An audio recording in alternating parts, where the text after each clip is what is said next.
नमस्कार दोस्तों, स्वागत है आपका स्टडी फॉर सिविल सर्विसेज में। वीडियो को पूरा देखिए। कोई भी आपका फीडबैक है, कोई सजेशन है, तुरंत वीडियो में कमेंट करके जरूर बताइए। अच्छा लगे तो वीडियो लाइक जरूर कर लीजिए और ऐसे वीडियो लगातार फ्री में पाने के लिए चैनल को तुरंत सब्सक्राइब कर लीजिए और बेल आइकन को जरूर टैप कर लीजिए ताकि आगे भी सारे वीडियो आपको मिलते रहे। यूट्यूब में फॉलो करते हैं तो प्लीज ये वाला फ्री टेलीग्राम चैनल जरूर ज्वाइन कर लीजिएगा। सारे नोटिफिकेशन, सारे अपडेट यहीं पे आते हैं, ध्यान रखिएगा। स्टडी फॉर सिविल सर्विसेज का कोई भी पेड ग्रुप अगर आपको ज्वाइन करना है तो सिर्फ 856480560969752386089742386455 यही नंबर है हमारे, सिर्फ जहां पे कॉल या व्हाट्सएप कर सकते हैं। इंस्टाग्राम पे हमारा पेज जरूर फॉलो कर लीजिएगा, study for civil dot services है। ट्विटर पे हमको जरूर फॉलो कर लीजिएगा, @स्टडी फॉर सिविल्स है। सारे क्वेश्चन अटेम्प्ट करिए और स्कोर अपना तुरंत कमेंट करके बताइए। Greetings everyone. इस सीरीज में हम लोग UP PCS pre 2022 full length test series को डिस्कस कर रहे हैं और ये हमारा टेस्ट नंबर 15 है। तो चलिए हम आज के क्वेश्चंस को शुरू करते हैं। और फर्स्ट क्वेश्चन है, इंपीरियल लेजिस्लेटिव काउंसिल का गठन निम्नलिखित में से किस अधिनियम द्वारा किया गया था? तो इसका आंसर है बी, भारतीय परिषद अधिनियम 1861, जिसको कि जो ब्रिटिश पार्लियामेंट है उसने 1 अगस्त 1861 को जो है पारित किया था और इसी के बाद जो है प्रोविंसेस और सेंटर में जो है लेजिस्लेटिव काउंसिल को कॉन्स्टिट्यूट किया गया था। सेकेंड क्वेश्चन, पल्लव काल के संदर्भ में निम्नलिखित में से कौन सा या कौन से युग्म जो है वो सही से सुमेलित हैं? तो सबसे पहले क्या है, उर। ठीक है, उर वह स्थान जहां व्यापारी और व्यापारी जो है निवास करते हैं, ये बिल्कुल गलत है। नगरम वह स्थान है जहां किसान रहते थे, ये भी गलत है। सभा ब्राह्मणों का स्थान है, ये बिल्कुल सही है। तो हमारा आंसर हो जाएगा सी, केवल थर्ड जो है हमारा सही जो पेयर है जो वो सही से मैच है। ठीक है, तो उर क्या होता था? उर वो स्थान होता था जहां पर कि जो है पीजेंट्स रहते थे। ठीक है, जितने भी जो पीजेंट्स जो रहते थे वहां को उस स्थान को जो है उर कहा जाता था और यहाँ पर जो है एक हेडमैन होता था जिसका कि कार्य क्या होता था, जितने भी टैक्सेस हैं उसको कलेक्ट करने का। ठीक है, इसके बाद अगर हम नगरम देखें तो नगरम कौन सी जगह होती थी? वो जगह होती थी जहां पे कि मर्चेंट्स एंड ट्रेडर्स रहते थे और जितनी भी जो उनकी कमर्शियल एक्टिविटीज होती थी, ठीक है, कमर्शियल एक्टिविटीज जो होती थी वो नगरम से ही जो है कंडक्ट किया जाता था। तो हमारा जो है यहाँ पे फर्स्ट और सेकंड जो है दोनों पेयर ही गलत हैं। और सभा वो स्थान होता था जहाँ पे कि ब्राह्मण रहते थे। ठीक है, जो जितने भी जो लैंड्स जो ब्राह्मण को दे दिए जाते थे, उनको जो ग्रांट किए जाते थे, वो जो स्थान होता था उसको सभा कहा जाता था। और ये जो सभा होते थे ये टैक्स फ्री होते थे। ठीक है, इन जगह से जो है कोई भी प्रकार का किसी भी प्रकार का टैक्स नहीं लिया जाता था और सभा को जो है अग्रहर विलेज भी कहा जाता था। ठीक है, अग्रहर विलेज भी कहा जाता था। इसके बाद हम देखेंगे थर्ड क्वेश्चन, भारतीय राष्ट्रीय कांग्रेस के संदर्भ में निम्नलिखित में से कौन से युग्म जो है वो सही से सुमेलित है? तो सबसे पहले अगर हम बात करें सुरक्षा वाल्व सिद्धांत या फिर सेफ्टी वाल्व थ्योरी, वो लाला लाजपत राय ने दिया था, बिल्कुल सही है। कॉन्स्पिरेसी थ्योरी जो है आरपी दत्त ने दिया था, ये भी बिल्कुल सही है। और लाइटनिंग कंडक्टर थ्योरी जो है वो जीके गोखले के द्वारा ही दी गई थी। तो हमारा आंसर क्या हो जाएगा? हमारा आंसर हो जाएगा ए, 1 2 3, तीनों ही जो पेयर है वो यहाँ पे सही से सुमेलित है। तो आईएनसी का गठन कब हुआ था? वो हुआ था 1885 में और उस टाइम पे जो वाइसरॉय थे इंडिया के वो कौन थे? वो थे लॉर्ड डफरिन। ठीक है, लॉर्ड डफरिन ने ही जो है इंडियन नेशनल कांग्रेस को फैक्ट्री ऑफ सेडिशन भी कहा था। इसके बाद हम लोग फोर्थ क्वेश्चन को देखेंगे।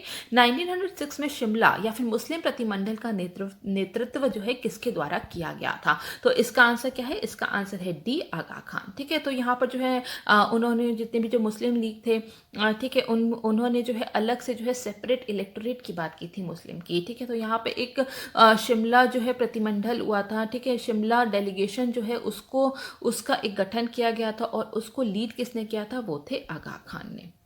इसके बाद हम लोग फिफ्थ क्वेश्चन पे आएंगे। निम्नलिखित में से कौन से जो है वो बौद्ध ग्रंथ हैं? ठीक है, बौद्ध ग्रंथ इसमें से कौन कौन से हैं? अंगुत्तर निकाय हाँ है।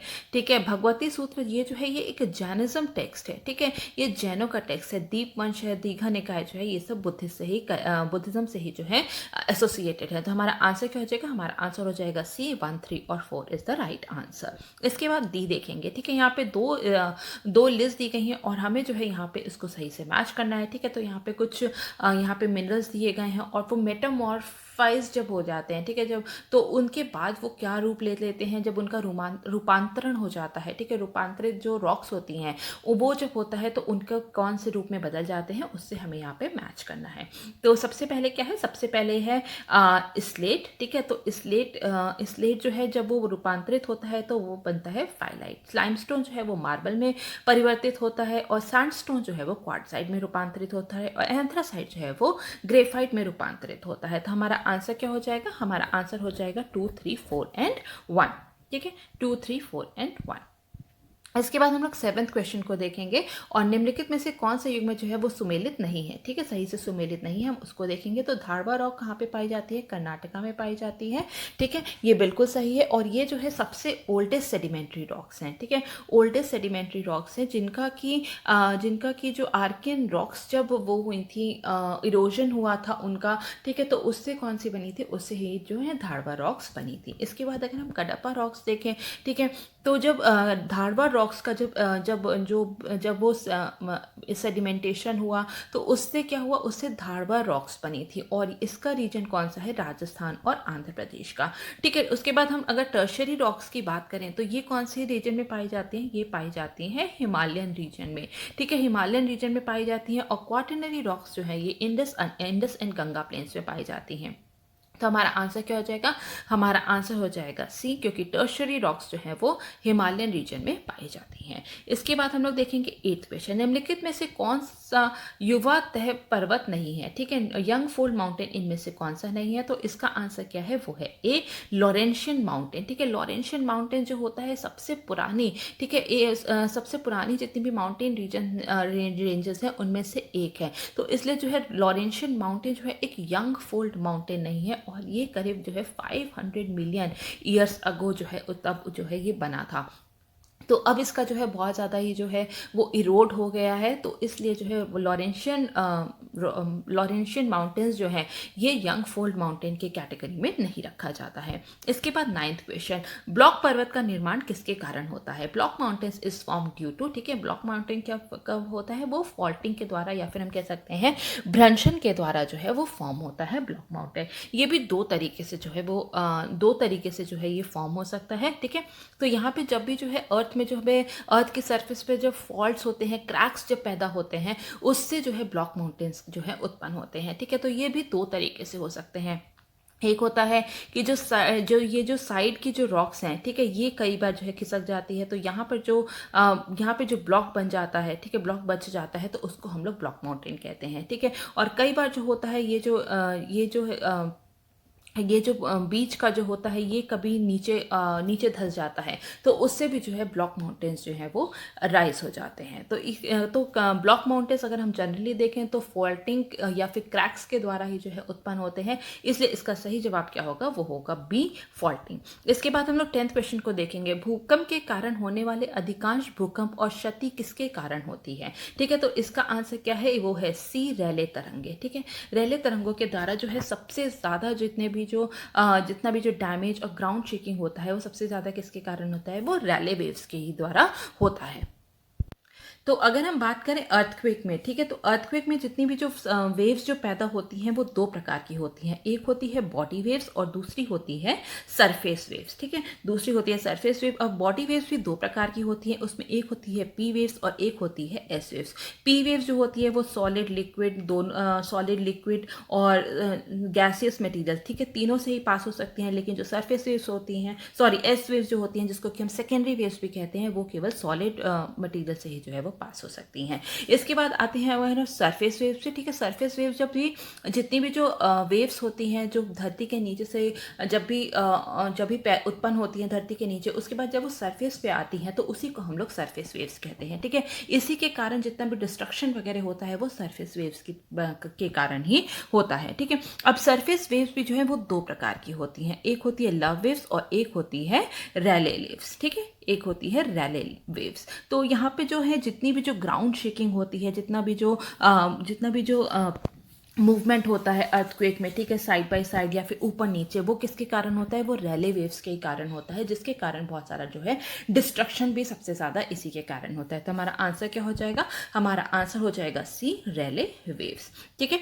इसके बाद 11th क्वेश्चन, इन संक्रमण क्षेत्रों को सही क्रम में व्यवस्थित करें, ठीक है। ट्रांजिशन जोन है, संक्रमण नहीं होगा, ठीक है, असंतता होगा, ठीक है। तो इन सभी क्षेत्र को जो है हमें सही से जो है व्यवस्थित करना है। तो सबसे पहले क्या है? सबसे पहले आता है कॉन्ड्रैट डिसकंटिन्यूटी, जो कि जो कि आउटर क्रस्ट, ठीक है, आउटर क्रस्ट और इनर क्रस्ट जो होता है उसके बीच में होती है, ठीक है। उसके बाद होती है मोहरविक डिसकंटिन्यूटी, जो कि क्रस्ट और मेंटल को अलग करता है, ठीक है, क्रस्ट और मेंटल को अलग करता है। उसके बाद अगर हम रेपिटेड डिसकंटिन्यूटी की बात करें तो ये जो है इनर मेंटल और आउटर मेंटल जो होता है उसको अलग करता है। गुटेनबर्ग डिसकंटिन्यूटी जो होता है ये मेंटल और कोर को अलग करता है, और लेहमन डिसकंटिन्यूटी जो होता है वो इनर कोर और आउटर कोर को अलग करता है, ठीक है। तो इसलिए हमारा आंसर क्या हो जाएगा, हमारा आंसर हो जाएगा 1, 2, 3, 4 एंड 5। तो आंसर क्या है, आंसर है हमारा है यहाँ पर बी, ठीक है। इसके बाद हम लोग देखेंगे 12th क्वेश्चन, निम्नलिखित में से कौन सा कथन जो है वो सत्य नहीं है, ठीक है। तो सबसे पहले क्या है, the core of the earth is mainly composed of iron and निकल, ठीक है, ये बिल्कुल सही है। सेकंड स्टेटमेंट क्या है, पृथ्वी के द्रव्यमान का 67% भाग कोर के हिस्से में है, ठीक है, तो ये यहाँ पर गलत है। आंतरिक कोर ठोस अवस्था में है और बाहरी कोर तरल अवस्था में है, ये बिल्कुल सही है। तो हमारा आंसर क्या हो जाएगा, हमारा आंसर हो जाएगा सी, क्योंकि सेकेंड स्टेटमेंट जो है यहाँ पर गलत दिया गया है। तो हमारा जो कोर है, ठीक है, वो आयरन एंड निकल से बना हुआ है, इसको जो है इसलिए नाइफ लेयर भी कहा जाता है, ठीक। इसके बाद अगर हम देखें तो जो हमारा जो कोर है ये केवल 15%, ठीक है, 15% जितना भी हमारा अर्थ वॉल्यूम है और 32% जितना भी हमारा अर्थ का मास है उसके ये कोर के हिस्से में है, ठीक है। 67% भाग जो है वो किससे है, वो मेंटल से बना हुआ है, और मेंटल इसीलिए जो है ये यहाँ की जो है ये थिकेस्ट लेयर होती है, ठीक है। मेंटल जो है ये यहाँ पे थिकेस्ट लेयर होती है, और यहाँ पे बाकी जो थर्ड स्टेटमेंट है वो एकदम सही दी गई है।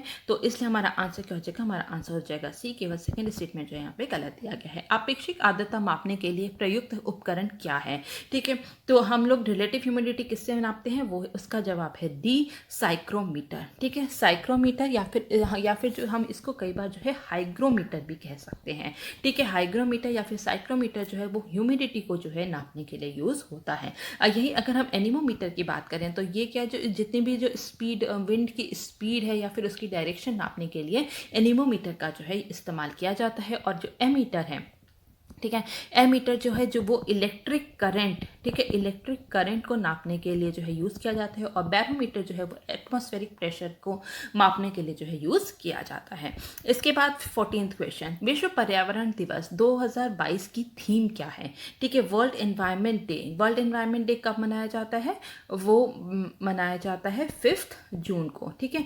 5 जून को वर्ल्ड एनवायरनमेंट डे मनाया जाता है हर साल, और इस साल उसकी जो थीम है वो क्या है, वो है ए ओनली वन अर्थ, केवल एक पृथ्वी। 15th क्वेश्चन, राष्ट्रीय हरित अधिकरण के बारे में निम्नलिखित कथनों पर विचार करें, और हमें देखना है कि यहाँ पे कौन कौन से कथन जो है यहाँ पर सही दिए गए हैं, ठीक है। तो सबसे पहले क्या है, यह वर्ष 2010 में स्थापित किया गया था, बिल्कुल सही है। इसके बाद है, इसके फैसलों को 90 दिनों के भीतर ही सुप्रीम कोर्ट में चुनौती दी जा सकती है, ठीक है। तो यहाँ के ठीक है, challenge only in the supreme court, ठीक है, only in the supreme court, ठीक है। तो ये सुप्रीम कोर्ट और हाई कोर्ट, ये दोनों में ही जो है इसके जितने भी जो फैसले होते हैं उनकी चुनौती दी जाती है, इसलिए सेकेंड स्टेटमेंट जो है यहाँ पर गलत दी गई है। थर्ड स्टेटमेंट क्या है, वन्यजीव संरक्षण अधिनियम 1972 को इसके अधिकार क्षेत्र से बाहर रखा गया है, ये भी बिल्कुल सही है। आवेदनों या अपील को दाखिल करने के 1 वर्ष के भीतर अंतिम रूप से निपटान करना अनिवार्य है, ठीक है। तो यहाँ पे गलत दिया गया है क्योंकि इसका जो टाइम पीरियड है वो 6 मंथ्स का है, तो इसलिए हमारा आंसर क्या हो जाएगा, सी हो जाएगा, क्योंकि फर्स्ट और थर्ड स्टेटमेंट केवल यहाँ पर सही दिए गए हैं। 16th क्वेश्चन, पारिस्थितिकी अनुक्रम के बारे में निम्नलिखित कथनों पर विचार करें, ठीक है, इकोलॉजिकल सक्सेशन के बारे में। तो यहाँ पर हम देखेंगे, ठीक है, एसेसिस के बारे में, ठीक है। इसमें एसेसिस के बारे में दिया गया है, seeds are germinated during the phase of ecesis, ठीक है। तो ये बिल्कुल सही है, ठीक है। एक्सेसिस का जो पीरियड होता है, जितने भी जो बीज होते हैं वो जो है वो अंकुरित होते हैं। एसेसिस अकेले एलोजेनिक तंत्र द्वारा जो है संचालित होता है, एक्सेसिस जो है एलोजेनिक मैकेनिज्म द्वारा जो है संचालित होता है, ये भी बिल्कुल सही है। तो हमारा आंसर क्या हो जाएगा, हमारा आंसर हो जाएगा सी, 1 और 2 दोनों ही स्टेटमेंट यहाँ पर सही है, ठीक है। अब एलोजेनिक मैकेनिज्म क्या होता है, जैसे कि हम लोग पहले भी डिस्कस कर चुके हैं, एलोजेनिक मैकेनिज्म होता है जो कि अबायोटिक फैक्टर्स, ठीक है, अबायोटिक फैक्टर्स जो होते हैं उससे ड्रिवन होते हैं, जैसे कि फ्लड हो गई, फायर हो गई, कुछ भी, ठीक है, ऐसा। और बाकी जो कि बायोटिक फैक्टर्स के द्वारा जो होता है उसको हम लोग ऑटोजेनिक ऑटोजेनिक मैकेनिज्म कहते हैं, लेकिन जो एक्सेसिस होता है, ठीक है, ये केवल एलोजेनिक मैकेनिज्म के द्वारा ही होता है। तो हमारा आंसर हो जाएगा सी। 1 और सेकेंड स्टेटमेंट दोनों ही यहाँ पर सही दिए गए हैं। 17 क्वेश्चन, निम्नलिखित में से कौन सा युग्म जो है वो सुमेलित नहीं है? ठीक है, सही से सुमेलित नहीं है तो इसका आंसर क्या है? इसका आंसर है ए, हेलोसियर। ठीक है, हेलोसियर क्या होता है? हेलोसियर वो होता है जो कि जब भी कोई भी सक्सेशन या फिर, ठीक है, तो यहाँ पे जब वो सेलाइन वाटर में, ठीक है, सेलाइन वाटर या फिर सेलाइन सॉइल में होता है तो उसको हेलोसियर कहते हैं। ठीक है, हेलोसियर जैसे कि हम नाम से ही पता चल रहा है, हेलो किससे जो सैलिनिटी से जो है रिलेटेड है, तो इसलिए यहाँ पे जो है A is the correct answer. ठीक है, क्योंकि ये यहाँ पे जो पेयर है ये करेक्टली मैच नहीं है। ज़ीरोसियर जैसे कि ज़ैरोफाइट्स होते हैं, वो बहुत ही सूखे देश में, सूखे रीजन में होते हैं, तो ये ड्राई रीजन से एसोसिएटेड है, ये बिल्कुल सही है। सैमोसियर जो होता है वो सैंडी रीजन से रिलेटेड है। लिथोस्फीयर जो होता है वो बेयर रॉक सरफेस पे जो जितना भी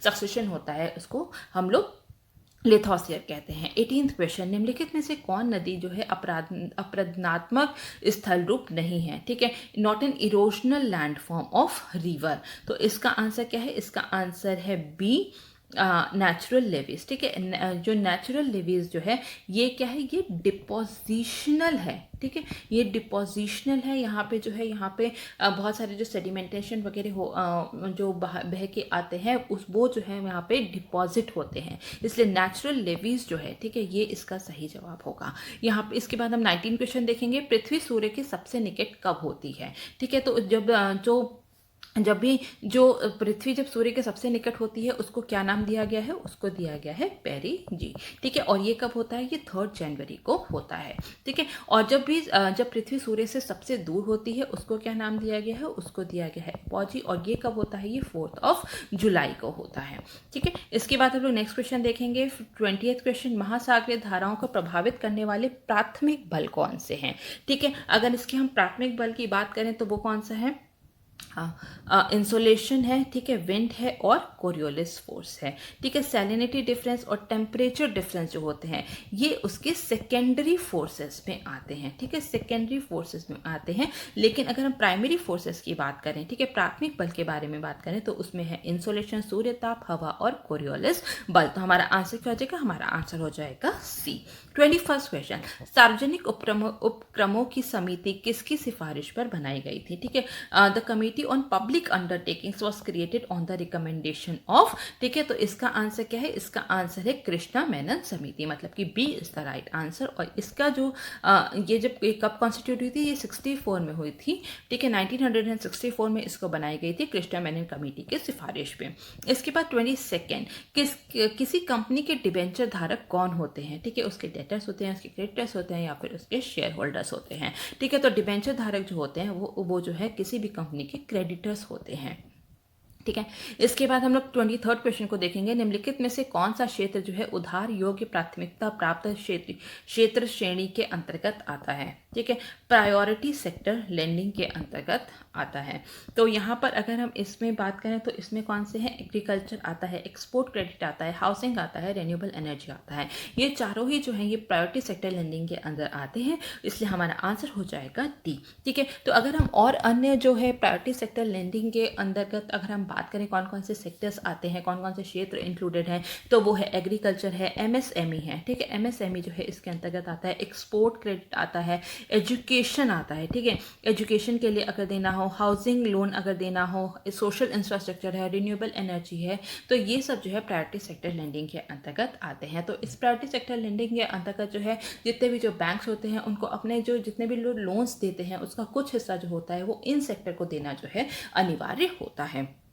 इसके बाद हम लोग 24th क्वेश्चन को देखेंगे। निम्नलिखित में से कौन भारतीय अर्थव्यवस्था के मुख्य क्षेत्र में शामिल नहीं है? ठीक है, तो जैसे कि कोर सेक्टर्स, ठीक है, कोर सेक्टर्स जो है इंडियन इकोनॉमी के वो कितने हैं? वो 8 हैं। ठीक है, तो उसमें कौन कौन से होते हैं? कोल होता है, फर्टिलाइजर है, ठीक है, कोल है, फर्टिलाइजर है, नेचुरल गैस है, स्टील है, ठीक है, स्टील है, इलेक्ट्रिसिटी है, क्रूड है, ठीक है, क्रूड है, रिफाइनरी प्रोडक्ट्स है और सीमेंट है। ठीक है, तो अगर हम इसमें से देखें तो यहाँ पे जो कपड़ा या फिर टेक्सटाइल जो है वो इसका हिस्सा नहीं होता है। तो हमारा आंसर क्या हो जाएगा? हमारा आंसर हो जाएगा ए, टेक्सटाइल। इसके बाद 25th क्वेश्चन, लीड बैंक योजना के बारे में निम्नलिखित कथनों पर विचार करना है। ठीक है, लीड बैंक स्कीम के बारे में, और हमें देखना है कि कौन कौन से कथन जो है यहाँ पर सही दिए गए हैं। तो सबसे पहले क्या है? सबसे पहले है इसका उद्देश्य ग्रामीण क्षेत्र में पर्याप्त बैंकिंग और ऋण सुविधाएं प्रदान करना है। बिल्कुल सही है।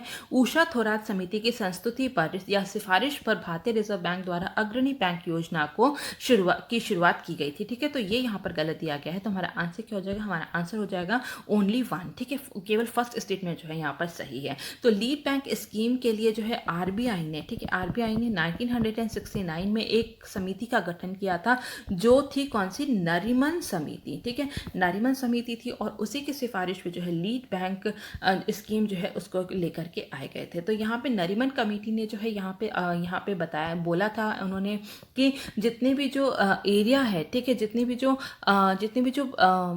भी जो हम कह सकते हैं जितने भी जो क्रेडिट देना है या फिर जितने भी जो डिसाइड करना है कि किसको क्रेडिट देना है, तो यहाँ पे जो है वो एक एरिया अप्रोच होनी चाहिए, क्योंकि कोई भी जो रीजन है वहाँ पर कोई से भी एक बैंक को जो है आइडेंटिफाई किया जाएगा, और उसी को जो है वहाँ पर जो है उसी के नेतृत्व में जो, ठीक है, या फिर वही डिसाइड करेगा कि किस सेक्टर को कहाँ पे कितना जो है वहाँ पे क्रेडिट देना है, किस किस प्रोग्राम के लिए क्रेडिट देना है। तो वहाँ पे उस बैंक को एज अ लीड बैंक जो है आइडेंटिफाई किया जाएगा। तो यही है लीड बैंक स्कीम।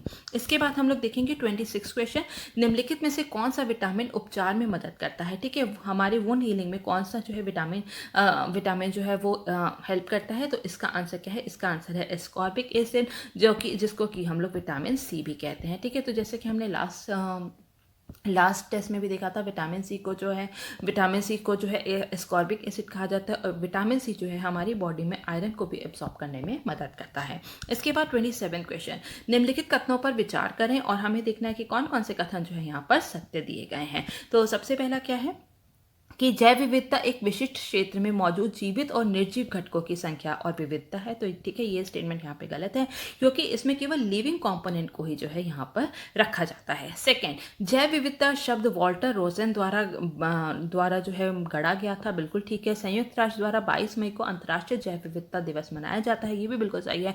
तो हमारा आंसर हो जाएगा बी, केवल 2 और 3rd स्टेटमेंट जो है यहाँ पर सही दिए गए हैं। ठीक है, तो लिविंग कंपोनेंट जैसे कि प्लांट्स है, एनिमल्स है, तो किसी रीजन में जितने भी प्रेजेंट होते हैं उसी को जो है बायोलॉजिकल डाइवर्सिटी के अंतर्गत जो है यहाँ पे रखा जाता है। 28 क्वेश्चन, निम्नलिखित में से कौन सा युग्म जो है वो सही से सुमेलित नहीं है? ठीक है, not correctly match.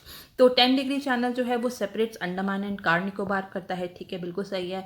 8 degree channel जो है मिनिकॉय और मालदीव को अलग करता है। ये भी बिल्कुल सही है। 9 डिग्री चैनल जो है वो लक्षद्वीप और मिनिकॉय को अलग करता है। ये भी बिल्कुल सही है। लेकिन डंकन पास जो है ये किसको अलग करता है? डंकन पास जो है वो लिटिल अंडमान, ठीक है, लिटिल अंडमान और साउथ अंडमान को अलग करता है। तो हमारा जो डी वाला जो पेयर है ये यहाँ पे गलत दिया गया है। तो हमारा आंसर हो जाएगा डी।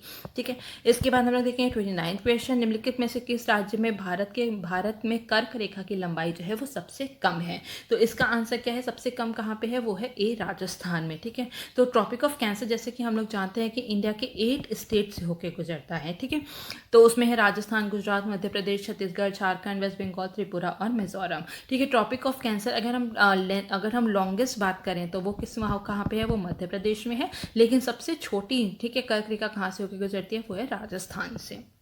इसके बाद 30th क्वेश्चन, निम्नलिखित कथनों पर विचार करें और हमें देखना है कि कौन कौन से कथन जो है यहाँ पर सही दिए गए हैं। तो सबसे पहला क्या है? सबसे पहले है khadar is the new alluvium found in the lower region of the valley. ठीक है, खादर घाटी के निचले क्षेत्र में पाया जाने वाला नया जलोढ़ है। बिल्कुल सही है। ये कम उपजाऊ होता है। ये गलत दिया गया है क्योंकि ये बहुत ही ज़्यादा फर्टाइल होता है। ये बनावट में चिकना है। ठीक है, स्मूथ इन टेक्सचर है। इसमें कोई कैल्शियम जमा नहीं होता। बिल्कुल भी ठीक है। ठीक है, यहाँ पे कोई भी कैल्केरियस डिपॉजिट्स नहीं होते हैं। तो यहाँ पे आंसर क्या हो जाएगा? आंसर हो जाएगा सी। 1, 3 और 4 स्टेटमेंट हमारा यहाँ पे तीनों ही सही है। ठीक है, तो ये लाइट कलर के होते हैं, हल्के रंग के होते हैं, सैंडियर टेक्सचर होता है, बहुत ज़्यादा पोरस होते हैं, और यहाँ पे किसी भी प्रकार के जो है कंकरीले पत्थर, कैल्केरियस डिपॉजिट्स जो होते हैं वो नहीं होते हैं। इसके बाद हम लोग देखेंगे 31st क्वेश्चन, निम्नलिखित कथनों पर विचार करें और हमें देखना है कि कौन कौन से कथन जो है यहाँ पर सही दिए गए हैं। ठीक है, तो सबसे पहले क्या है सबसे पहले यहाँ पे है पूर्वी तटीय मैदान पश्चिमी तटीय मैदान की तुलना में व्यापक है। ठीक है, तो ये स्टेटमेंट बिल्कुल सही है। ये आकस्मिक तट का उदाहरण है। इमरजेंट कोस्ट, ठीक है, आकस्मिक नहीं होगा, इमरजेंट कोस्ट है, मतलब कि ऊपर से उठा हुआ। ठीक है, तो उठा तो इमरजेंट कोस्ट है। ठीक है, तो ये भी बिल्कुल सही है। इसके बाद है the coastal tract of Andhra Pradesh is called Utkal plains. ठीक है, तो ये यहाँ पे गलत हुई दिया गया है क्योंकि जो कोस्टल ट्रैक्ट है ओडिशा का, ठीक है, उड़ीसा स्टेट का, उसी को उत्कल प्लेन्स कहा जाता है। तो हमारा आंसर क्या हो जाएगा? First and second, A is the right answer. इसके बाद हम लोग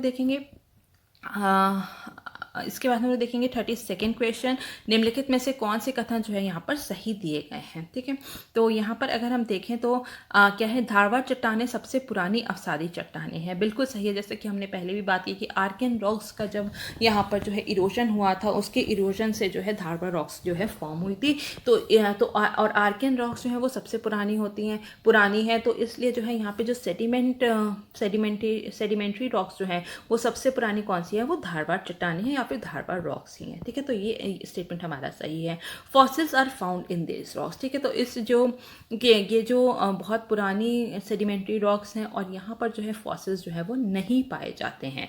ठीक है, तो ये स्टेटमेंट यहाँ पे गलत है। Dharwad region is rich in coal reserve. ठीक है, तो ये भी यहाँ पर जो है ये गलत दिया गया है। ठीक है, तो कोल रिजर्व नहीं, ये मेटालिक मिनरल्स जितने भी होते हैं उसमें बहुत ज़्यादा जो है वो रिच होते हैं, जैसे कि गोल्ड हो गया, कॉपर हो गया, तो ये जितने भी मेटेलिक मिनरल्स हैं वो धारवाड़ रॉक्स में बहुत ही ज़्यादा पाए जाते हैं। अगर हम कोल की बात करें तो कोल कहाँ पे पाए जाते हैं? वो गोंडवाना रॉक्स में पाए जाते हैं। ठीक है, तो यहाँ पे हमारा आंसर क्या हो जाएगा? हमारा आंसर हो जाएगा बी, केवल फर्स्ट स्टेटमेंट जो है यहाँ पर सही दिया गया है। 33rd क्वेश्चन, धौलीगंगा अलकनंदा से कहाँ पर मिलती है? तो यहाँ पर अगर हम देखें तो इसका आंसर क्या है? इसका आंसर है डी, विष्णुप्रयाग। ठीक है, विष्णुप्रयाग में धौलीगंगा और अलकनंदा जो है आके मिलती हैं। अगर हम बात करें भागीरथी और अगर हम बात करें नंदप्रयाग की, नंदप्रयाग में अलकनंदा और नंदाकिनी मिलते हैं। कर्णप्रयाग में जो है अलकनंदा और पिंडारी नदी मिलती हैं। रुद्रप्रयाग में जो है अलकनंदा और मंदाकिनी मिलती हैं। और देवप्रयाग में जो है भागीरथी और अलकनंदा मिलती हैं। ठीक है, इसके बाद 34th क्वेश्चन, भारतीय चीनी अनुसंधान संस्थान कहाँ पर स्थित है? तो इसका आंसर है 34 का बी, लखनऊ में। ठीक है, तो यहाँ पर जो है दो चीज़ है जिसमें कि कंफ्यूज नहीं होना है। सबसे पहले क्या है, इंडियन शुगर रिसर्च इंस्टीट्यूट जो है ये कहाँ पर लोकेटेड है? ये है लखनऊ में। लेकिन यहीं अगर हम बात करें इंस्टीट्यूट, ठीक है, इंस्टीट्यूट ऑफ शुगर टेक्नोलॉजी, ठीक है, शुगर टेक्नोलॉजी जो है ये कहाँ पर स्थित है? ये है कानपुर में। ठीक है, तो इन दोनों में जो है कंफ्यूज नहीं होना। जो शुगर रिसर्च इंस्टीट्यूट है वो लखनऊ में है और यहाँ पे इंस्टीट्यूट ऑफ शुगर टेक्नोलॉजी, ठीक है, टेक्नोलॉजी वाला जो है वो जो है कानपुर में स्थित है। इसके बाद हम लोग देखेंगे 35th क्वेश्चन, जहाँ पे कि दो लिस्ट दी गई हैं और हमें जो है मैच करना है। यहाँ पे रिवर दी गई हैं और उसकी कौन सी ट्रिब्यूटरी है उससे हमें मैच करना है। ठीक है, तो सबसे पहले क्या है? सबसे पहले है कावेरी। कावेरी नदी की अगर हम ट्रिब्यूटरी बात करें तो वो कौन सी है? कब्बानी नदी। इसके बाद कृष्णा की है घटप्रभा, ठीक है, गोदावरी की है इंद्रावती और महानदी की है इब। तो हमारा आंसर हो जाएगा ए, 2, 1, 4 और 3। इसके बाद 36 क्वेश्चन देखेंगे, निम्नलिखित कथनों पर विचार करें और हमें देखना है कि कौन कौन से कथन जो है यहाँ पर सही दिए गए हैं। तो सबसे पहले क्या है, ई कोलाई बैक्टीरिया सामान्य रूप से मानव शरीर की छोटी आंत में पनपते हैं। ठीक है, तो ये छोटी आंत में नहीं, ये लार्ज इंटेस्टाइन्स में होते हैं। ठीक है, second statement, E coli bacteria helps in digestion of food and production of vitamin E. ठीक है, तो यहाँ पे ये जो है यहाँ पे ये भी गलत दिया गया है क्योंकि ये डाइजेशन ऑफ फूड में तो मदद करते हैं, ठीक है, भोजन के पाचन में तो मदद करते हैं, लेकिन विटामिन के को एब्जॉर्ब करते हैं। ठीक है, विटामिन के को जो है प्रोडक्शन में जो है बहुत ज़्यादा मदद करते हैं। तो ये स्टेटमेंट भी यहाँ पे गलत है। तो हमारा आंसर हो जाएगा डी, दोनों ही स्टेटमेंट यहाँ पर गलत दिए गए हैं। 37, निम्नलिखित में से कौन सा युग्म जो है वो सही से सुमेलित नहीं है? ठीक है, तो यहाँ पर इसका आंसर क्या है? इसका आंसर है डी, हिमालयन कॉनिफॉरेस्ट। ठीक है, तो हिमालयन कॉनिफॉरेस्ट जो है यहाँ पर कौन कौन से जो है पाए जाते हैं? तो इसका आंसर है जैसे कि हिमालयन कॉनिफॉरेस्ट फॉरेस्ट जो होता है वहाँ पे जो है नुकीले पत्ते वाले जो हैं कोनिकल फॉर्म में, ठीक है, नुकीले पत्ते जो हैं सुई जैसे जो कि ऐसे सुई नुमा पत्ते होते हैं वैसे ट्रीज पाए जाते हैं, जैसे कि पाइन हो गया, देवदार हो गया। ठीक है, तो ये ओक कहाँ पे पाया जाता है? ओक जो है हिमालयन ब्रॉड लीव्ड फॉरेस्ट में पाया जाता है। ठीक है, लेकिन हिमालयन कॉनिफॉरेस्ट में जो है पाइन, देवदार वगैरह पाए जाते हैं। तो तो ओक जो होता है ये क्या होता है, इसकी लीफ जो होती है वो बहुत ही ज़्यादा ब्रॉड होती है। तो ये जो है यहाँ पे ये जो पेयर है ये गलत दिया गया है, आंसर हमारा हो जाएगा डी।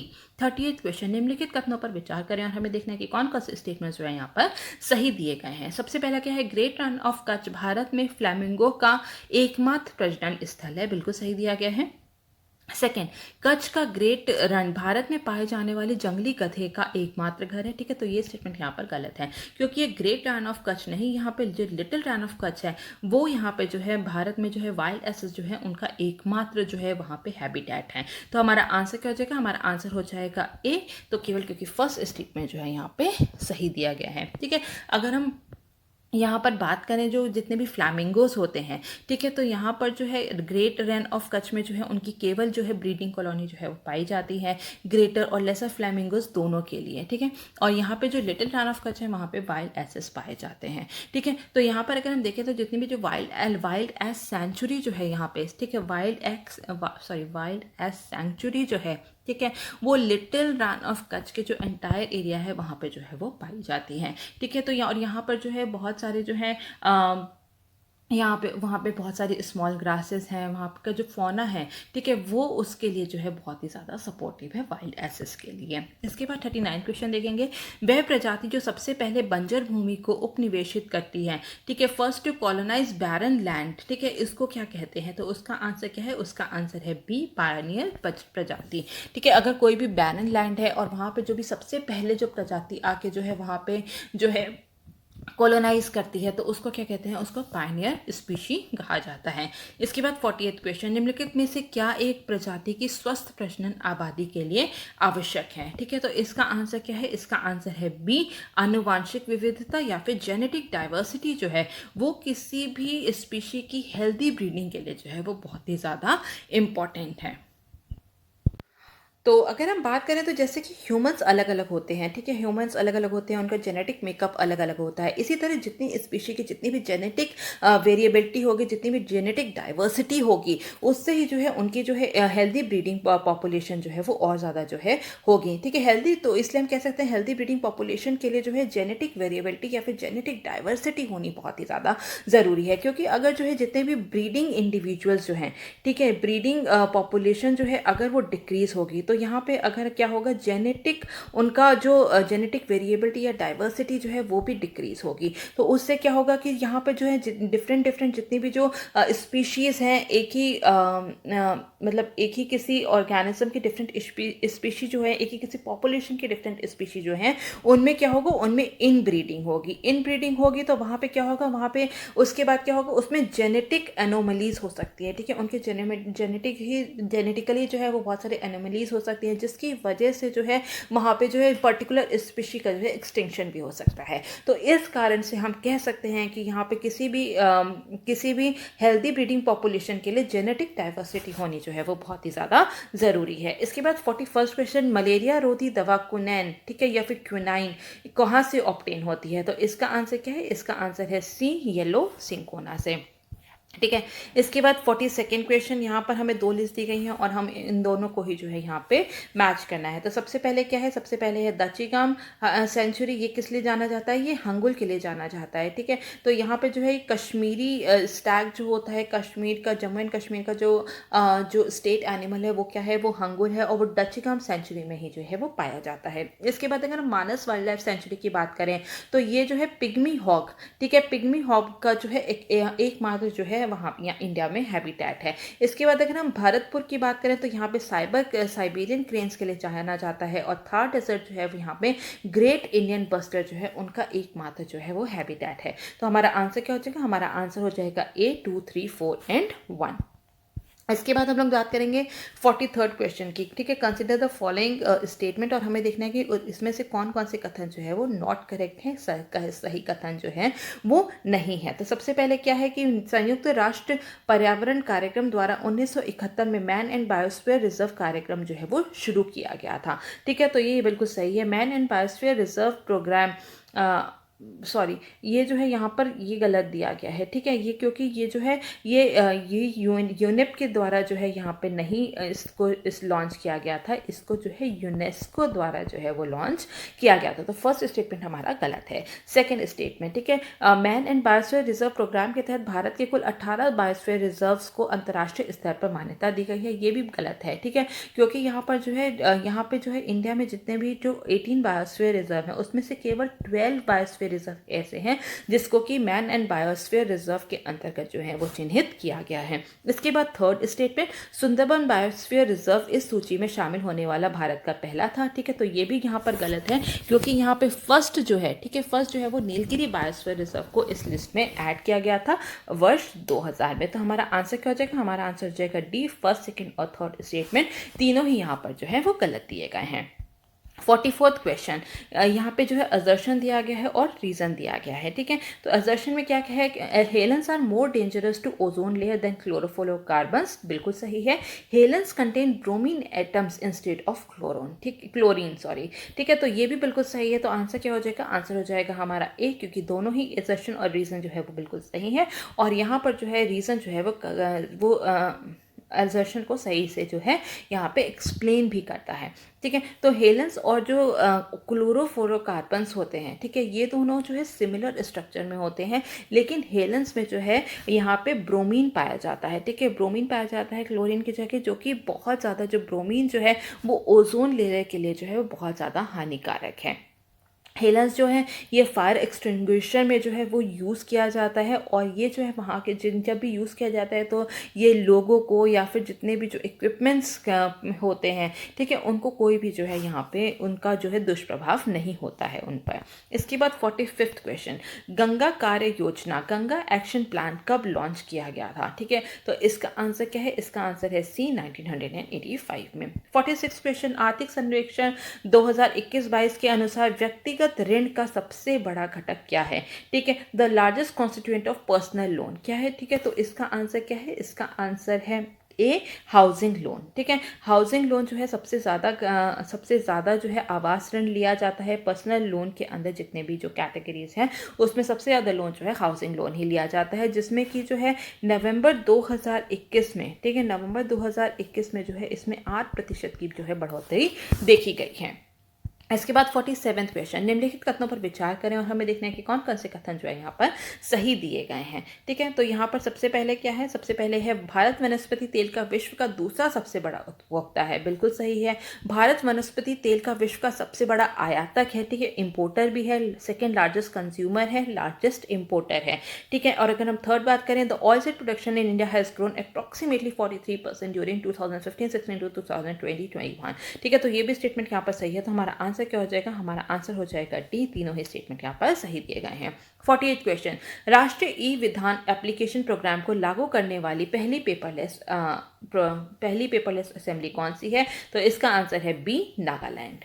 इसके बाद 49th क्वेश्चन, निम्नलिखित कथनों पर हमें विचार करना है, हमें देखने की कौन कौन से स्टेटमेंट जो है यहाँ पर सही दिए गए हैं, ठीक है। तो सबसे पहले क्या है? अटल सुरंग दुनिया की सबसे लंबी राजमार्ग सुरंग है, ठीक है, वर्ल्ड लॉन्गेस्ट हाईवे टनल है, बिल्कुल सही है। Atal tunnel is 11.02 kilometre long, बिल्कुल सही, बिल्कुल गलत है, क्योंकि 9.02 किलोमीटर लॉन्ग है। It is built in the Pir Panjal range of the Himalaya, ये भी बिल्कुल सही है। तो आंसर क्या हो जाएगा? आंसर हो जाएगा हमारा बी, फर्स्ट और थर्ड स्टेटमेंट जो यहाँ पर सही दिया गया है। 50th क्वेश्चन, ठीक है, कौन से पेड़ जो है करेक्टली मैच नहीं है? तो सबसे पहले क्या है? सबसे पहले स्टैचू ऑफ यूनिटी, जो कि सरदार वल्लभ भाई पटेल की है, बिल्कुल सही है। स्टैचू ऑफ इक्वालिटी, ठीक है, तो ये भी यहाँ पर जो है बिल्कुल सही दिया गया है, वो रामानुजाचार्य की है। विश्वास की मूर्ति, ठीक है, स्टैचू ऑफ बिलीफ, जो कि लॉर्ड शिवा की जो है यहाँ पे बनाई जा रही है। और शांति की मूर्ति, ठीक है, स्टैचू ऑफ पीस, जो लॉर्ड महावीर, ठीक है, लॉर्ड महावीर की है नहीं है, ठीक है। तो ये स्टैचू ऑफ पीस जो है वो 151 इंच टॉल है, ठीक है, और ये जैन आचार्य श्री विजय वल्लभ सुरेश्वर जी की है, ठीक है। और ये जो है ये कहाँ पर स्थित है? ये राजस्थान में है। फिर से बोल दें कि जैन आचार्य श्री विजय वल्लभ सुरेश्वर जी की है। इसके बाद हम 51st क्वेश्चन को देखेंगे, भारत का पहला सीवीड पार्क कहाँ पर स्थापित किया जा रहा है, ठीक है। तो यहाँ पर अगर हम बात करें, जो सीवीड पार्क है ये कहाँ पर स्थापित किया जा रहा है? इसका आंसर है सी, तमिलनाडु में। ठीक है, इसका आंसर क्या है? इसका आंसर है सी, तमिलनाडु में। ठीक है, तो यहाँ पे सीवीड कल्टीवेशन को और ज़्यादा बढ़ाने के लिए, ठीक है, और ज़्यादा बढ़ाने के लिए जो है यहाँ पर जो है सीवीड पार्क जो है उसको जो है यहाँ पे स्थापित किया जा रहा है।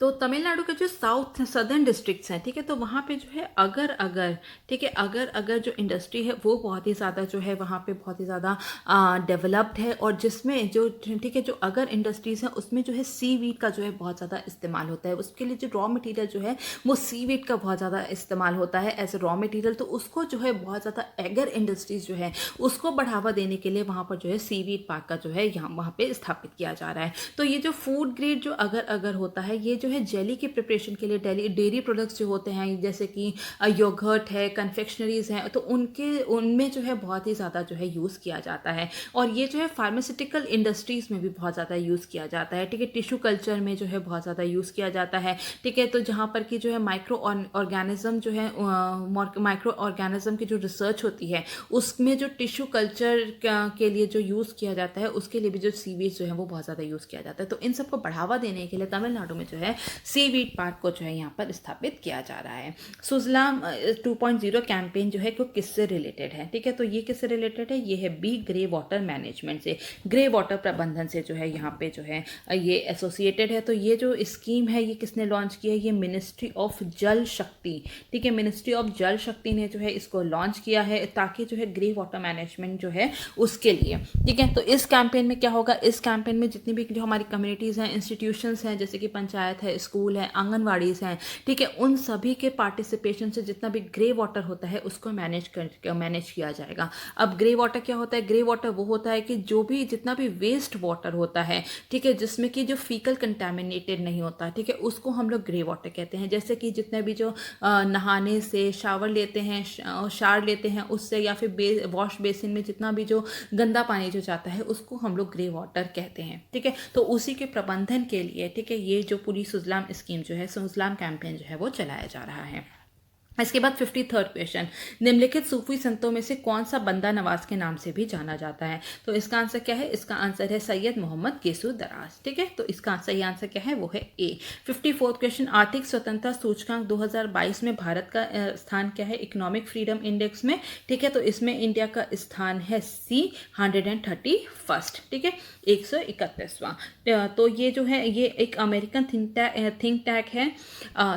टैंक है, द हेरिटेज फाउंडेशन, ठीक है, वो इसको जो है रिलीज करता है, और इसमें इंडिया की रैंक कितनी है? वो है 131।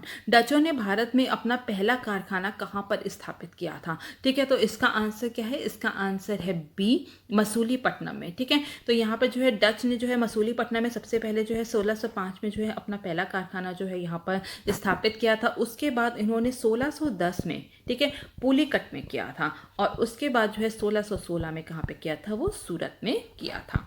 इसके बाद 56 क्वेश्चन, राष्ट्रीय योजना समिति के बारे में निम्नलिखित कथनों पर विचार करें, और हमें देखना है कि कौन कौन से कथन जो है यहाँ पर सही दिए गए हैं। सबसे पहला क्या है?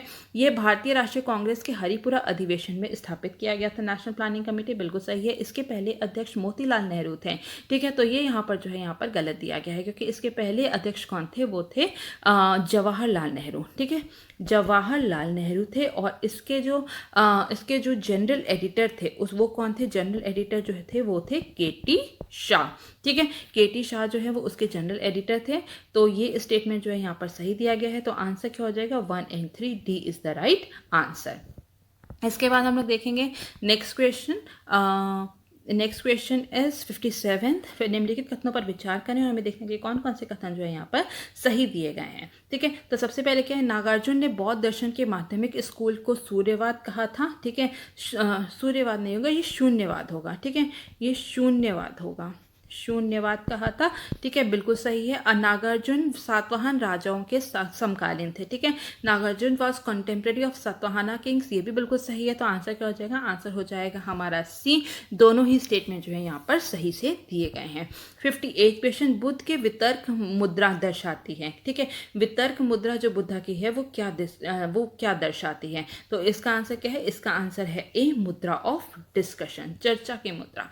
ठीक है, तो यहाँ पर जो है तो यहाँ पर अगर हम देखें, ठीक है, तो यहाँ पर अलग अलग जो मुद्रा थी गौतम बुद्ध की, वो अलग अलग चीज़ों को जो है वो दर्शाती है। तो जैसे कि अगर हम बात करें मुद्रा ऑफ नो फियर, ठीक है, इसको हम लोग अभय मुद्रा भी कहते हैं, जिसमें जो कि दर्शाता है जितनी भी प्रोटेक्शन है, हमारी प्रोटेक्शन है, शांति है, उसको दर्शाता है। ठीक है, इसके बाद अगर हम देखें वज्र मुद्रा, ठीक है, वज्र मुद्रा जो होती है उसको थंडर मुद्रा भी कहते हैं, जो कि नॉलेज को दर्शाती है। ठीक है, वज्र मुद्रा किसको दर्शाती है? वो नॉलेज को, वज्र मुद्रा, ठीक है, वो जो है नॉलेज को दर्शाती है। इसके बाद है वितर्क मुद्रा, ठीक है, वितर्क मुद्रा जो है डिस्कशन को, ठीक है, जब भी जितने भी जो बुद्धिस्ट टीचिंग्स हैं उससे रिलेटेड जितनी भी होती हैं वो वितर्क मुद्रा जो है उससे एसोसिएटेड होती हैं। भूमि स्पर्श मुद्रा जो होती है वो जो है यहाँ पे जो है वो दर्शाती है कि जब बुद्धा को जो एनलाइटमेंट हुआ था बोध गया को, ठीक है, तो यहाँ पर जो है अर्थ ने उसको जो है विटनेस किया था, तो डैट इज भूमि स्पर्श मुद्रा। इसके बाद अगर हम ध्यान मुद्रा की बात करें तो वो है मुद्रा ऑफ मेडिटेशन, ठीक है, जिसमें कि जितने भी गुड लॉ होते हैं उस पर हम लोग फोकस करते हैं, कॉन्सेंट्रेट करते हैं। इसके बाद है वरद मुद्रा। वरद मुद्रा जो होती है वो बहुत ही ज़्यादा फेवरेबल मुद्रा होती है, मतलब कि जिसमें कि हम लोग ऑफरिंग्स, चैरिटी या फिर सिंसियरिटी जो है उसको दर्शाती है। और लास्ट में होती है एक करण मुद्रा, जो कि जितने भी जो डेमन्स हैं, ऑब्स्टेकल्स हैं, उसको जब वो दिखाती है कि जितने भी जो ऑब्स्टेकल्स हैं, डेमन्स हैं, उसका जब हम लोग ऊपर उठते हैं या फिर जब वो वैनिश होते हैं तो वो होती है करण मुद्रा। इसके बाद 59 क्वेश्चन, मौर्य प्रशासन के संदर्भ में निम्नलिखित को सुमेलित कीजिए। ठीक है, तो यहाँ पे कुछ टैक्सेस दिए गए हैं और वो कौन से नेचर ऑफ टैक्स हैं, तो हमें उससे यहाँ पे जो है उससे मैच करना है। तो सबसे पहले क्या है? विष्टि। ठीक है, विष्टि क्या होता है? ये फोर्स्ड लेबर होता है। ठीक है, विष्टि क्या होता है? फोर्स्ड लेबर होता है। इसके बाद भाग जो होता है वो एग्रीकल्चरल लैंड टैक्स होता है। ठीक है, प्रणन्य क्या होता है? वो इमरजेंसी टैक्स होता है। और उदक भाग जो होता है वो इरिगेशन टैक्स होता है। तो इसका आंसर क्या हो जाएगा? 3, 4, 2 and 1 B is the right answer. इसके बाद 68 क्वेश्चन, ठीक है, यहाँ पे कौन से युग्म जो है या पेयर जो है वो करेक्टली मैच नहीं है। तो यहाँ पे सबसे पहले अगर हम बात करें, ठीक है, तो यहाँ पर इसका आंसर है सी, सुतका गेंडर। ठीक है, तो ये जो है ये कौन सी नदी के किनारे है? ये जो है दास्क रिवर। ठीक है, दास्क रिवर के किनारे जो है सुतका गेंडर जो है वो स्थित है। ठीक है, और ये जो है ये साइट कहाँ पर है? ये बालूचिस्तान में है। ठीक है, ये एक हड़प्पन साइट है और ये जो है बालूचिस्तान में दास्क रिवर के किनारे जो है वो बसी हुई थी। और इसको जो एक्सकेवेट करने का जो क्रेडिट है वो किसको जाता है? R.L. स्टाइन को। उन्होंने 1927 में इसको एक्सकेवेट किया था। इसके बाद 61st क्वेश्चन, स्थायी मानव बंदोबस्त कब प्रारंभ हुआ था? ठीक है, द परमानेंट ह्यूमन सेटलमेंट। ठीक है, परमानेंट ह्यूमन सेटलमेंट जब तो वो कब प्रारंभ हुआ था? तो इसका आंसर क्या है? इसका आंसर है ए, नियोलिथिक एज में। ठीक है, नियोलिथिक एज में ही जो जितने भी जो ह्यूमंस थे उन्होंने जो है अपने परमानेंट हाउसेस जो है वो बना लिए थे। ठीक है, इसके बाद हम लोग देखेंगे 62nd क्वेश्चन, निम्नलिखित कथनों पर विचार कीजिए और हमें देखना है कि कौन कौन से कथन जो है यहाँ पर सही दिए गए हैं। ठीक है, सही दिए गए हैं, करेक्ट दिए गए हैं। तो सबसे पहला क्या है? सबसे पहले है कंधार अभिलेख अशोक की द्विभाषी अभिलेख है। बिल्कुल सही है। ठीक है, तो यहाँ पर जो है ये दो भाषा में लिखी गई है, ग्रीक और अरमैक दोनों में लिखी गई हैं। और ये अशोका के जो रेन था, ठीक है, जब अशोका गद्दी पे बैठा था उसके 10 साल बाद, 10 ईयर्स के बाद जो है ये जो इंस्क्रिप्शन थी वो लिखी गई थी। इसके बाद second statement, Kandahar inscription is the first known inscription of Ashoka. ठीक है, कंधार अभिलेख अशोक का प्रथम ज्ञात अभिलेख है। ये भी बिल्कुल सही है। तो आंसर क्या हो जाएगा? आंसर हो जाएगा फर्स्ट और सेकेंड, दोनों ही स्टेटमेंट जो है यहाँ पर सही दिए गए हैं। इसके बाद 63rd क्वेश्चन, निम्नलिखित में से कौन सा युग्म जो है वो सही से सुमेलित है? ठीक है, तो यहाँ पर अगर हम देखें, ठीक है, तो यहाँ पे जो है कई सारे जो है रत्निंस थे और उनके जो है रिस्पॉन्सिबिलिटीज थे और उसी को जो है यहाँ पे पेयर के रूप में दिया गया है। तो यहाँ पर अगर हम देखें तो इसका आंसर क्या है? इसका आंसर है डी, तक्षण। तक्षण कौन होते थे? वो कारपेंटर होते थे। अक्षवप कौन होते थे? वो अकाउंटेंट होते थे। ठीक है, पलागल कौन होते थे? वो मैसेंजर होते थे। और स्थपति कौन होते थे? वो चीफ जज होते थे। ठीक है, तो यहाँ पे सही पेयर जो है वो कौन सा है? वो थे तक्षण, कारपेंटर। इसके बाद हम हमारा अगला क्वेश्चन है 64th क्वेश्चन और क्वेश्चन है भारत की मानक मध्याह्न रेखा कितने राज्यों से होकर गुजरती है। ठीक है, तो स्टैंडर्ड मेरिडियन है वो इंडिया में कितने स्टेट से होकर गुजरती है, तो इसका आंसर क्या है, वो है B5। ठीक है, तो ये कौन कौन से 5 राज्य है, यूपी है, मध्य प्रदेश है, छत्तीसगढ़ है, ओडिशा है और आंध्र प्रदेश है। ठीक है, तो अगर हम इंडिया की बात करें तो जो इंडिया का जो है स्टैंडर्ड प्राइम मेरिडियन क्या है, वो 82 डिग्री 30 डिग्री ईस्ट है। ठीक है, और ये अगर हम उत्तर प्रदेश में बात करें तो ये मिर्ज़ापुर, ठीक है, मिर्ज़ापुर इलाहाबाद से होकर जो है ये गुजरती है। और ये जो स्टैंडर्ड मेरिडियन जब भी तय किया जाता है तो ये ध्यान में रखा जाता है कि 7 डिग्री 30 मिनट्स जो 30 मिनट से जो है उसके मल्टीपल में हो। इसके बाद हम 65th क्वेश्चन देखेंगे, निम्नलिखित में से कौन से युग्म जो है वो सही से सुमेलित है। ठीक है, तो यहाँ पर अगर हम देखें तो जॉर्ज यूल ने किसकी अध्यक्षता की थी, इलाहाबाद सेशन की थी, बिल्कुल सही है। विलियम वेडरबर्न ने बॉम्बे सेशन की थी, बिल्कुल सही है। और एल्फ्रेड वेब ने जो है मद्रास सेशन की अध्यक्षता की थी, ठीक है, इंडियन नेशनल कांग्रेस की। ठीक है, तो ये भी बिल्कुल सही है। तो आंसर क्या हो जाएगा, आंसर हो जाएगा हमारा D 1 2 3, तीनों ही जो पेयर हैं ये करेक्टली मैच है। ठीक है, तो जो जॉर्ज यूल ने इलाहाबाद सेशन की जो अध्यक्षता की थी ये कब हुआ था, 1888 में। ठीक है, विलियम वेडरबर्न ने जो है 2 बार, ठीक है, इन्होंने 2 बार ये ऐसे नॉन इंडियन थे जिन्होंने 2 बार जो है INC की जो है अध्यक्षता की थी, INC के सेशन की। तो पहला था उनका बॉम्बे सेशन में जो कि उन्होंने 1889 में की थी, और उसके बाद जो है उन्होंने इलाहाबाद सेशन में भी जो है अध्यक्षता की थी वर्ष 1910 में। इसके बाद अगर हम एल्फ्रेड वेब की बात करें तो उन्होंने मद्रास सेशन जो हुआ था 1894 में, ठीक है, उसमें जो है इन्होंने जो है अध्यक्षता की थी। और इसके अलावा, ठीक है, एक और अंग्रेज थे, नॉन इंडियन थे, जिन्होंने जो है INC की अध्यक्षता की थी, वो थे सर हेनरी कॉटन। ठीक है, सर हेनरी कॉटन, जिन्होंने जो है बॉम्बे सेशन की ही जो है अध्यक्षता की थी वर्ष 1904 में। ठीक है, तो यहाँ पे आंसर क्या हो जाएगा, आंसर हो जाएगा D 1 2 3, तीनों ही यहाँ पर सही हैं। इसके बाद 66 क्वेश्चन, राज्यसभा का गठन पहली बार किस वर्ष में किया गया था। ठीक है, तो इसका आंसर क्या है, इसका आंसर है C 1952 में। ठीक है, तो सबसे राज्यसभा जो है ये हमारे एक परमानेंट हाउस होता है, और इसकी सबसे पहले गठन कब किया गया था, वो 1952 में किया गया था। सबसे कम दशकीय जनसंख्या वृद्धि किस दशक के दौरान दर्ज की गई थी। ठीक है, तो लोएस्ट डिकेडल पॉपुलेशन ग्रोथ जो है वो कौन से डिकेड में, कौन से 10 साल में हुई थी, तो इसका आंसर क्या है, इसका आंसर है B 2001 से लेकर 2011 तक। और यहाँ पे अगर हम देखें तो पॉपुलेशन डिकेडल पॉपुलेशन ग्रोथ कितनी हुई थी, वो हुई थी 7.7%। ठीक है, इस टाइम पीरियड में। इसके बाद 68 क्वेश्चन, निम्नलिखित में से कौन से जोड़े जो हैं वो सही से सुमेलित हैं। ठीक है, सही से सुमेलित की बात की गई है, तो यहाँ पर अगर हम बात करें तो यू शेप्ड वैली, ठीक है, तो यू शेप्ड वैली जो है वो ग्लेशियल इरोजन से होता है, बिल्कुल सही है।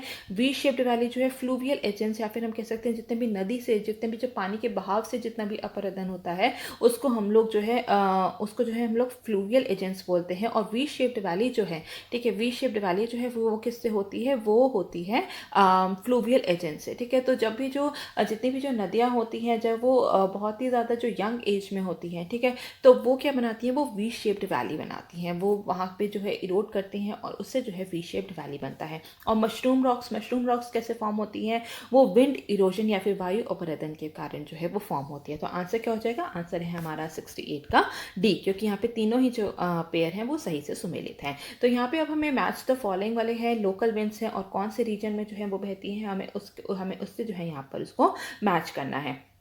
ठीक है, तो यहाँ पर अगर हम देखें तो यहाँ पर जो खमसिन है, ठीक है, तो जो खमसिन है वो कहाँ पे बहती है। ठीक है, खमसिन कहाँ पे, इजिप्ट में होती है। जिबली जो है वो लीबिया में होती है।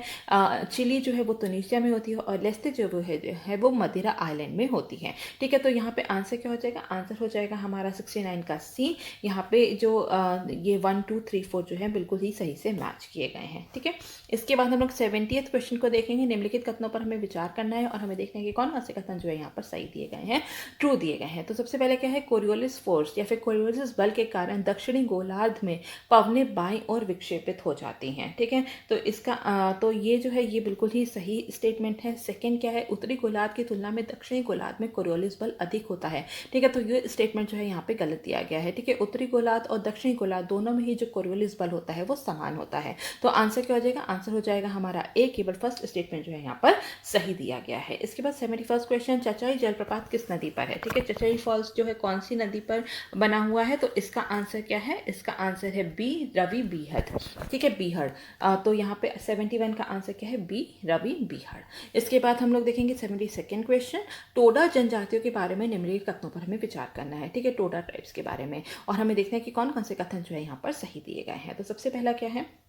सबसे पहले है कि टोडा लोग तमिलनाडु की नीलगिरी पहाड़ियों में रहते हैं, बिल्कुल सही है। वे अपने कढ़ाई वाले कपड़ों के लिए प्रसिद्ध हैं, बिल्कुल सही है। टोडा जनजाति एक देहाती जनजाति है और नीलगिरी पहाड़ियों के अन्य लोगों के साथ दुग्ध उत्पादों का व्यापार करती है। ठीक है, ये भी बिल्कुल सही है। तो आंसर क्या हो जाएगा? आंसर हो जाएगा हमारा सी। ये जो है तीनों ही जो स्टेटमेंट है यहाँ पर सही दिया गया है। तो जो टोडा ट्राइब्स ये हैं, ये कौन से होते हैं? ये द्रविडियन पीपल होते हैं। ठीक है, द्रविडियन लोग हैं, द्रविडियन पीपल हैं, और ये जो है यहाँ पे जो नीलगिरी हिल्स है, ठीक है, नीलगिरी हिल्स में पाए जाते हैं। और यहाँ पे जो है ये यहाँ के ओल्डेस्ट ट्राइब है, सबसे पुराने ट्राइब जो हैं वो नीलगिरी के हैं। ठीक है, इनकी अपनी खुद की लैंग्वेज होती है, एक सेकेंड, खुद की इनकी जो है लैंग्वेज होती है, और यहाँ पे जो है लैंग्वेज है, और ये इनके जो कपड़ों पे जो एम्ब्रॉयडरी की जाती है, जो कढ़ाई बुनाई की जाती है, वो इनका जो है वो बहुत ही ज़्यादा फेमस है। और यहाँ पे जनरली देखा गया है कि इनकी जो कढ़ाई होती है, या फिर हम कह सकते हैं एम्ब्रॉयडरी जो होती है, उसमें रेड एंड ब्लैक कलर का जो है बहुत ज़्यादा जो है इस्तेमाल होता है, और उसको जो है ज्योमेट्रिक पैटर्न में, ठीक है, ज्योमेट्रिक पैटर्न जो है वो बहुत ही ज़्यादा जो है इसमें प्रिवेलेंट होता है। यहाँ पे अगर हम बात करें टोडा ट्राइब्स के ऑक्यूपेशन की, ठीक है, ऑक्यूपेशन की अगर हम बात करें तो ये जो है यहाँ पर क्या कहते हैं, ये लोग सिल्वर स्मिथ का काम बहुत ज़्यादा करते हैं। ठीक है, चांदी का काम बहुत ज़्यादा होता है, और साथ साथ जो है ये दुग्ध या फिर हम कह सकते हैं जो बफेलो रियरिंग बहुत करते हैं। ठीक है, जो भैंसें हैं वो बहुत ज़्यादा पालते हैं, जिससे कि वहाँ पे जो मिल्क प्रोडक्शन जो है वो बहुत ज़्यादा होता है। तो ये इनका जो है मेन ऑक्यूपेशन है। तो यहाँ पे आंसर क्या हो जाएगा? आंसर हो जाएगा हमारा सी। 1, 2 और 3 तीनों ही स्टेटमेंट यहाँ पर सही दिए गए हैं। 73rd क्वेश्चन, कार्टाजीना प्रोटोकॉल जो है वो किससे रिलेटेड है? ठीक है, तो इसका आंसर क्या है? इसका आंसर है डी, संशोधित जीवित जीवों का सुरक्षित स्थानांतरण, संचालन और उपयोग, safe transfer, handling and use of modified living organism. ठीक है, तो D is the right answer. 74th question, मिश्रित खेती का सबसे अच्छा वर्णन क्या है? ठीक है, मिक्स्ड फार्मिंग को जो है सबसे अच्छे से अगर हम वर्णन करें तो वो क्या होगा? तो इसका आंसर क्या है कि यहाँ पर जो है क्रॉप्स और जो एनिमल्स होते हैं उनको जो है साथ में जो है रियर किया जाता है। ठीक है, कल्टीवेट, हम उसी खेत में जो है हम लोग क्रॉप्स को भी कल्टीवेट करते हैं, और वहीं पे भी जो है पशुपालन भी किया जाता है। 75th क्वेश्चन, सतलुज नदी भारत के कहाँ से प्रवेश करती है? ठीक है, river Sutlej enters India through. ठीक है, तो इसका आंसर क्या है? इसका आंसर है ए, यहाँ पर ए शिपकिला पास। ठीक है, तो ये जो सतलुज रिवर है ये कहाँ से ओरिजिनेट होती है? ये राकसदार मानसरोवर लेक से जो है यहाँ पे ओरिजिनेट होती है, और इंडिया में, ठीक है, इंडिया में जो है शिपकिला पास से जो है यहाँ पे एंटर होती है। इसके बाद हम 76 क्वेश्चन देखेंगे, निम्नलिखित में से कौन सा युग्म में जो है वो सही से सुमेलित जो है वो नहीं है, नॉट करेक्टली मैच्ड है। ठीक है, नॉट करेक्टली मैच है। तो अगर हम बात करें वेनिस्टार्ट की, ठीक है, वेनिस्टार्ट के समय में क्या हुआ था? बैटल ऑफ बक्सर हुआ था। ठीक है, तो ये बिल्कुल सही है। ठीक है, इसके बाद हम लोग देखेंगे काटे के टाइम पे बंगाल फेमाइन था, जॉर्ज बार्लो के टाइम पे वेल्लोर म्यूटिनी हुई थी। ठीक है, तो ये तीनों ही जो है यहाँ पे पेयर जो है बिल्कुल सही दिए गए हैं। तो आंसर क्या हो जाएगा? आंसर हो जाएगा हमारा डी, उपरोक्त में से कोई भी नहीं। ठीक है, क्योंकि कोई भी जो युग्म है जो वो सही से सुमेलित, ऐसा कोई भी युग्म नहीं है जो कि सही से सुमेलित ना हो। तो हमारा आंसर क्या हो जाएगा? वो हो जाएगा डी। 77 क्वेश्चन, निम्नलिखित का कालानुक्रमिक क्रम में व्यवस्थित करें। ठीक है, तो यहाँ पर अगर हम देखें तो हंटर कमीशन को कब लाया गया था? 1882 में। सैडलर कमीशन जो है उसको 1917 से लेकर 1919 तक वो जो है वो एक्टिव था। इसके बाद सर्जेंट प्लान जो है वो 1944 में लेकर के आया गया था, और हार्टॉग कमेटी जो है ये 1929 में इसका गठन किया गया था। ठीक है, तो इसका आंसर क्या हो जाएगा? इसका आंसर हो जाएगा ए, 1, 2, 4 and 3। 78 question, consider the following statement, और हमें देखने की कौन कौन से जो कथन है यहाँ पे सही दिए गए हैं। ठीक है, तो सबसे पहले क्या है? सबसे पहले है आर्य महिला समाज की स्थापना सरला देवी चौधरी ने की थी, ये बिल्कुल गलत है। रामा देवी ने विधवाओं को शिक्षित करने का पहला प्रयास किया था, ये सही है। तो आंसर क्या हो जाएगा? आंसर हो जाएगा बी। ठीक है, तो आर्य महिला समाज जो है ये किसने जो है फाउंड किया था? ये रामाबाई ने किया था। ठीक है, रामाबाई ने किया था, तो इसलिए जो है यहाँ पे आंसर क्या हो जाएगा? वो हो जाएगा बी। इसके बाद 79 क्वेश्चन, साइंटिफिक सोसाइटी के संस्थापक कौन थे? ठीक है, who was the founder of scientific society? तो इसका आंसर क्या है? इसका आंसर है बी, सर सैयद अहमद खान। ठीक है, सर सैयद अहमद खान ने 1864 में साइंटिफिक सोसाइटी की स्थापना की थी अलीगढ़ में। ठीक है, अलीगढ़ में स्थापना की थी, जिसमें कि उनका जो मेन फोकस क्या था? ठीक है, अगर हम इसमें फोकस की बात करें तो जितना भी जो आर्ट का और साइंस का, ठीक है, आर्ट है, साइंस है, जितने भी जो वेस्टर्न आर्ट एंड साइंस के जो जितने भी कार्य थे उनको वर्नैक्युलर, ठीक है, वर्नैक्युलर लैंग्वेज में, यहाँ की लोकल लैंग्वेज में जो है उसको ट्रांसलेट करना, और यहाँ ताकि यहाँ के लोगों को जो है उनके बीच में जो है उसको अच्छे से जो है समझा जा सके, और यहाँ पे जो है वेस्टर्न एजुकेशन को जो है और ज़्यादा जो है प्रमोट किया जा सके मासेस में। ठीक है, तो यहाँ पे जितने भी जो वेस्टर्न आर्ट एंड कल्चर था उसको वर्नैक्युलर लैंग्वेज में ट्रांसलेट करके यहाँ के लोगों को जो है उनके बारे में बताना, उसको और ज़्यादा इंडियन मासेस में जो है उसको और ज़्यादा प्रमोट करने के लिए इसकी स्थापना की गई थी। इसके बाद 80th question, in which year right to property was given to women? ठीक है, तो कब दी गई थी? तो इसका आंसर क्या है? इसका आंसर है डी, 1937 में। ठीक है, तो राइट टू प्रॉपर्टी जो है वुमेन को कब दी गई थी? वो 1937 में दी गई थी। ठीक है, तो इसमें जो है यहाँ पे एक एक्ट लेकर के आए गए थे, Hindu women right to property act 1937, जहाँ पे कि जितने भी जो विडोज थी डिसीज हस्बैंड की, ठीक है, उनको जो है राइट दिया गया था कि जो भी उनके हस्बैंड की प्रॉपर्टी जो है वो उन महिलाओं को, उन विडोज को जो है वो दे दी जाए। इसके बाद 81st क्वेश्चन, ब्रह्म समाज के बारे में निम्नलिखित में से कौन सा कथन जो है वो सही नहीं है? नॉट करेक्ट अबाउट ब्रह्म समाज। ठीक है, तो यहाँ पर सबसे पहले क्या है? मूर्ति पूजा का विरोध करते थे, बिल्कुल सही है। अन्य धर्मों की शिक्षाओं को शामिल किया गया था इन्होंने, ठीक है, ये भी सही है। ये मानवतावाद और वेदों और उपनिषदों पर आधारित है। ठीक है, तो ये यहाँ पर जो है गलत दिया गया है। ठीक है, तो ये जो है ये ट्विन पिलर्स पे जो है यहाँ पे ट्विन पिलर्स पे आधारित थे, जो कि कौन से थे? वो वेदा और उपनिषद थे। ठीक है, ह्यूमनिज्म पे उन्होंने बात नहीं की थी। उपरोक्त में से कोई नहीं। ठीक है, तो यहाँ पे आंसर क्या हो जाएगा? आंसर हो जाएगा सी। ठीक है, तो सी इज द राइट आंसर। इसके बाद 82nd क्वेश्चन, मराठा प्रशासन में सुमंत या दबीर का उल्लेख किसके लिए किया गया था? ठीक है, मराठा एडमिनिस्ट्रेशन सुमंत और दबीर रेफर्स टू, ठीक है, इसका आंसर है ए, फॉरेन अफेयर्स मिनिस्टर। ठीक है, विदेश मामलों के जो मंत्री थे, विदेश मंत्री जो थे, उसको जो है सुमंत या फिर दाबीर कहा जाता था। तो ठीक है, यहाँ पे जितने भी जो मराठास होते थे, मराठा टाइम पे जो सबसे ज़्यादा सबसे शक्तिशाली कौन होता था? वो तो होता था राजा। लेकिन राजा के साथ जो है वहाँ पे कई सारे जो है अष्टप्रधान को रखा गया था, ताकि वो जो है राजा उनसे एडवाइस ले सके सभी मामलों में। ठीक है, तो यहाँ पे जो है 8, ठीक है, 8 जो है यहाँ पर जो है अष्टप्रधान की बात की गई है। जैसे कि अष्टप्रधान में अष्ट आता है, तो ये यहाँ पे 8 मंत्रियों की बात की गई थी। ठीक है, तो सबसे पहले कौन थे? सबसे पहले थे पेशवा। ठीक है, पेशवा जो थे वो प्राइम मिनिस्टर हुआ करते थे। अमात्य या फिर जिनको मजूमदार भी कहा जाता है, वो क्या होते थे? वो अकाउंटेंट जनरल होते थे। सचिव, ठीक है, जो सचिव या फिर जो है उनको सूरनविस भी कहा जाता था। ठीक है, सूरनविस जो थे वो कौन होते थे? कि जितने भी जो रॉयल कॉरेस्पॉन्डेंस होते थे, जितने भी जो पत्र व्यवहार होता था, वो सूरनविस या फिर सचिव करते थे। ठीक है, इसके बाद हम लोग देखेंगे सुमंत या फिर दाबीर, वो फॉरेन अफेयर्स मिनिस्टर होते थे। इसके बाद अगर हम सेनापति देखें तो वो मिलिट्री कमांडर होते थे। सेनापति को जो है वो सर ए नौबत भी कहा जाता था। ठीक है, सर ए नौबत भी कहा जाता था। फिर मंत्री या फिर वकील नविस को वकील नविस की जो रिस्पॉन्सिबिलिटी थी, वो जितने भी जो हाउस होल्ड अफेयर्स थे या फिर जो राजा की जो सेफ्टी का जो कार्य था, वो जो है वकील नविस या फिर मंत्री के द्वारा किया जाता था। न्यायाधीश जो था वो जस्टिस के लिए था।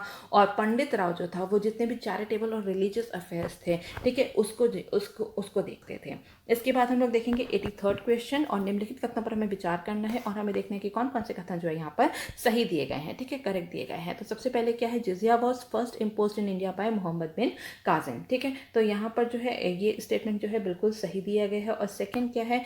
Alptigin captured Peshawar from Jaipal. ठीक है, ये जो है यहाँ पे गलत दिया गया है।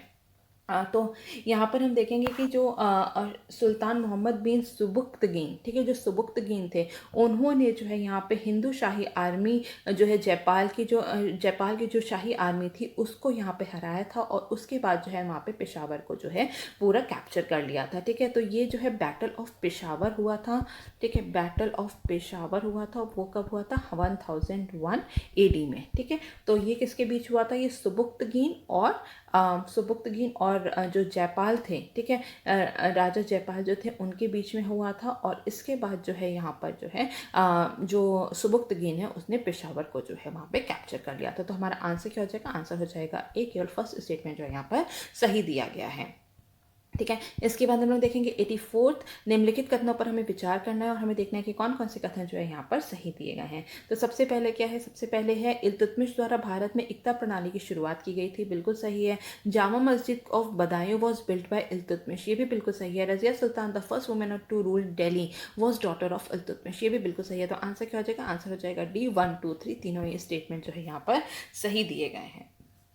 85th क्वेश्चन, हाल ही में राजा महेंद्र प्रताप सिंह राज्य विश्वविद्यालय का उद्घाटन कहाँ पर किया गया है? ठीक है, तो इसका आंसर क्या है? इसका आंसर है बी, अलीगढ़ में। 86 क्वेश्चन, परामर्श 2002 कार्यशाला का उद्देश्य क्या है? ठीक है, तो इसका उद्देश्य क्या है? इसका उद्देश्य है ब्रिजिंग इंडस्ट्री एकेडमी गैप, ठीक है, उद्योग और अकादमिक अंतर को पाटना है। ठीक है, जैसा कि हम जानते हैं कि जो हमें जो यहाँ पर इंडिया का जो एजुकेशन सिस्टम है उसमें जो है बहुत बड़ी एक कमी है कि जो हमें पढ़ाया जा रहा है और जो इंडस्ट्रीज़ में जो इतने भी स्किल्स और नॉलेज की डिमांड है उसमें बहुत ज़्यादा गैप है। ठीक है, तो जो परामर्श 2002 वर्कशॉप है उसमें इसी गैप को, इंडस्ट्री और एकेडमिया गैप को जो है कम करने का इसमें जो है कार्य किया जा रहा है। इसके बाद 87th क्वेश्चन, यहाँ पर 2 सूची दी गई है, बुक्स दी गई हैं, ऑथर दिए गए हैं और हमें जो है उसको जो है सही से मैच करना है। ठीक है, तो यहाँ पर अगर हम सबसे पहले देखें, सबसे पहले क्या है? शाहनामा किसके द्वारा लिखी गई थी? वो लिखी गई थी फिरदौसी के द्वारा। ठीक है, किताब उल हिंद जो है वो किसके द्वारा लिखी गई है? वो लिखी गई है अल बरूनी के द्वारा। तारीख सुबुक्तगीन, ठीक है, ये किसके द्वारा लिखी गई है? ये बेहाकी के द्वारा लिखी गई है। और किताब उल जिज़ जो है ये अल फजीरी के द्वारा लिखी गई है। तो हमारा आंसर क्या हो जाएगा? हमारा आंसर हो गया ए, 3, 2, 4 एंड 1। इसके बाद 88th क्वेश्चन, निम्नलिखित युद्धों को कालानुक्रमिक क्रम में जो है हमें व्यवस्थित करना है। ठीक है, तो यहाँ पर 88 का अगर हम आंसर देखें तो क्या होगा? सबसे पहले अगर हम बात करें तो बैटल ऑफ तराइन था। ठीक है, तो बैटल ऑफ तराइन, ठीक है, ये कब हुआ था? 1191 में हुआ था। ठीक है, बैटल ऑफ तराइन जो है इसमें बैटल ऑफ तराइन जो है 2 बार हुआ था। फर्स्ट बैटल ऑफ तराइन जो है 1191 में हुआ था और सेकंड बैटल ऑफ तराइन कब हुआ था? वो ना 1192 में हुआ था। ठीक है, तो फर्स्ट बैटल ऑफ तराइन की अगर हम बात करें तो वो मोहम्मद गोरी, ठीक है, मोहम्मद गोरी और जो है पृथ्वीराज चौहान के बीच में हुआ था। ठीक है, पृथ्वीराज चौहान के बीच में हुआ था। इसके बाद अगर हम बैटल ऑफ खतौली की बात करें, बैटल ऑफ खतौली हुआ था 1519 में। ठीक है, 1519 में फर्स्ट बैटल ऑफ तराइन 1191 में। बैटल ऑफ चंदावर कब हुआ था? ये हुआ था 1194 में। और बैटल ऑफ सारंगपुर कब हुआ था? वो हुआ था 1437 में। ठीक है, तो हमारा आंसर क्या हो जाएगा? हमारा आंसर हो जाएगा ए, 1, 3, 4 एंड। तो नेक्स्ट है हमारा 89th क्वेश्चन, और कंसिडर द फॉलोइंग स्टेटमेंट। हमें देखना है कि कौन कौन से स्टेटमेंट जो है यहाँ पे इनकरेक्ट हैं, गलत दिए गए हैं। तो सबसे पहले क्या है? Vijayanagar empire was founded during the rule of Mohammad bin Tughlaq, ये स्टेटमेंट बिल्कुल सही है। सेकंड स्टेटमेंट है Firoz Shah Tughlaq founded the city of Jaunpur in the memory of Mohammad bin Tughlaq. ठीक है, ये भी बिल्कुल सही है। ठीक है, तो ये मोहम्मद बिन तुगलक जो है इनको जो है जौना खान के नाम से भी जाना जाता था। ठीक है, तो दोनों स्टेटमेंट यहाँ पे सही है। तो यहाँ पे इनकरेक्ट स्टेटमेंट पूछा है तो आंसर क्या हो जाएगा? आंसर हो जाएगा हमारा डी, ना तो एक ना ही दो। ठीक है, दोनों कोई भी जो है हमारी जो यहाँ पे इनकरेक्ट स्टेटमेंट नहीं है। 90th क्वेश्चन, निम्नलिखित में से कौन सा युद्ध जो है राणा सांगा द्वारा जो है नहीं लड़ा गया था? ठीक है, तो इसका आंसर क्या है? इसका आंसर है डी, बैटल ऑफ गगरान। ठीक है, बैटल ऑफ गगरान जो है वो इसका आंसर है बैटल ऑफ घाघरा। ठीक है, इसका आंसर क्या है? B, battle of Ghaghra. I am so sorry for that. ठीक है, इसका आंसर है बी, बैटल ऑफ घाघरा। ठीक है, ये जो है यहाँ पे अगर हम देखें बैटल ऑफ घाघरा जो है ये बाबर, ठीक है, बाबर और महमूद लोधी के बीच में जो है वो लड़ा गया था। महमूद लोधी के बीच में लड़ा गया था। कौन से वर्ष में ये लड़ा गया था? बैटल ऑफ घाघरा जो है 1529 में लड़ा गया था। तो हमारा आंसर क्या हो जाएगा? आंसर हो जाएगा हमारा बी, बैटल ऑफ घाघरा। ठीक है, तो अगर हम बात करें बैटल ऑफ खतौली की, ठीक है, तो बैटल ऑफ खतौली जो है 1519 में लड़ा गया था और इसमें जो है राणा सांगा ने जो है इब्राहिम लोदी ठीक है, इब्राहिम लोधी के विरुद्ध जो है यहाँ पे जो है ये लड़ाई की गई थी। ठीक है, इसके बाद अगर हम बैटल ऑफ खनवा की बात करें तो वो 1527 में हुआ था और ये बाबर और राणा सांगा के बीच में हुआ था। ठीक है, और इसके बाद अगर हम देखें बैटल ऑफ गगरान, तो बैटल ऑफ गगरान जो है 1518 में हुआ था और इसमें जो है राणा सांगा के ऑपोजिशन में कौन थे, वो थे महमूद खिलजी। ठीक है, महमूद खिलजी। तो हमारा आंसर यहाँ पे क्या है, आंसर है हमारा बी, बैटल ऑफ घाघरा। ठीक है, घाघरा का युद्ध। इसके बाद 91st क्वेश्चन, किसी वस्तु का पूर्ण प्रतिबिंब दिखाने के लिए समतल दर्पण का आकार कैसा होना चाहिए। ठीक है, तो इसका आंसर क्या है, इसका आंसर है सी, मूल वस्तु के आकार का आधा होना चाहिए। एटलीस्ट जिस भी ऑब्जेक्ट का जो है हमें जो है यहाँ पे फुल इमेज चाहिए, उसके कम से कम जो है यहाँ पे जो मिरर का साइज है वो कम से कम आधा होना चाहिए। 92nd क्वेश्चन, तारों को टिमटिमाने के लिए कौन सी घटना या फिर फिनोमिनन जो है वो जिम्मेदार है। तो इसका आंसर क्या है, इसका आंसर है डी, रिफ्रैक्शन। ठीक है, रिफ्रैक्शन, अपवर्तन। ठीक है, तो इसका आंसर क्या है, इसका आंसर है डी। इसके बाद 93rd क्वेश्चन, न्यूट्रॉन का आविष्कार किसके द्वारा किया गया था। ठीक है, तो अगर हम न्यूट्रॉन को देखें तो किसने इसका आविष्कार किया था, वो थे बी, जेम्स चैडविक। ठीक है, जेम्स चैडविक ने 1932 में 1932 में न्यूट्रॉन को जो आविष्कार किया था। ठीक है, तो जो न्यूट्रॉन का जो मास होता है, ठीक है, मास ऑफ न्यूट्रॉन, ठीक है, mass of neutron is equal to mass of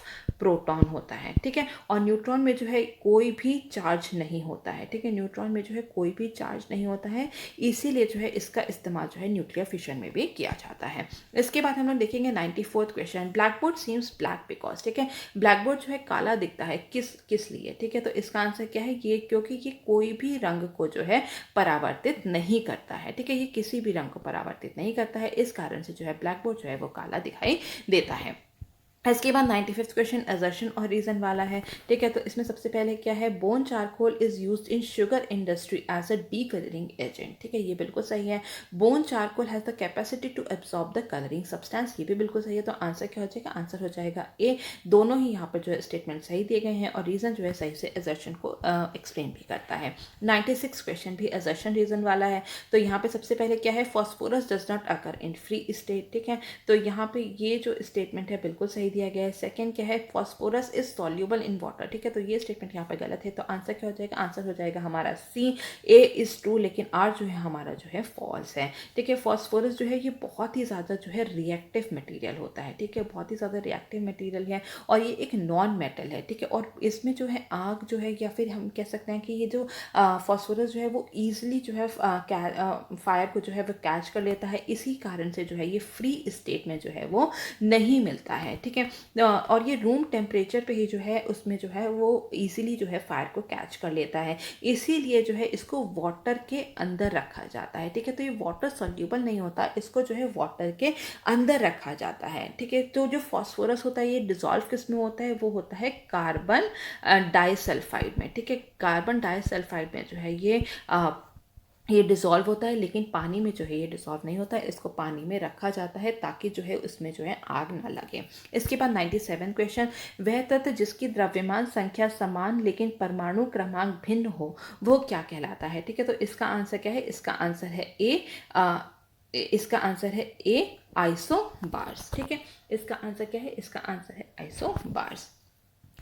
इसके बाद हम लोग 98 क्वेश्चन को देखेंगे, निम्नलिखित में से कौन सबसे अधिक प्रतिक्रियाशील है। ठीक है, इसमें से सबसे ज़्यादा मोस्ट रिएक्टिव कौन सा है, तो इसका आंसर क्या है, 98 का ए, पोटेशियम। ठीक है, तो पोटेशियम जो है इनमें से सबसे ज़्यादा इसमें से पोटेशियम जो है रिएक्टिव है। इसके बाद 99 क्वेश्चन, जर्मन सिल्वर किससे मिलकर बनता है। ठीक है, तो जर्मन सिल्वर की अगर हम बात करें तो इसमें इसके कॉम्पोनेंट्स क्या क्या है, इसमें होता है कॉपर। ठीक है, इसमें होता है कॉपर करीब 60%, जिंक होता है करीब 25% और निकल जो है वो होता है करीब 15%। तो कॉपर, जिंक एंड निकल, कॉपर, जिंक एंड निकल, तो 2, 3 एंड 5। ठीक है, तो आंसर क्या हो जाएगा, आंसर हो जाएगा हमारा यहाँ पे डी।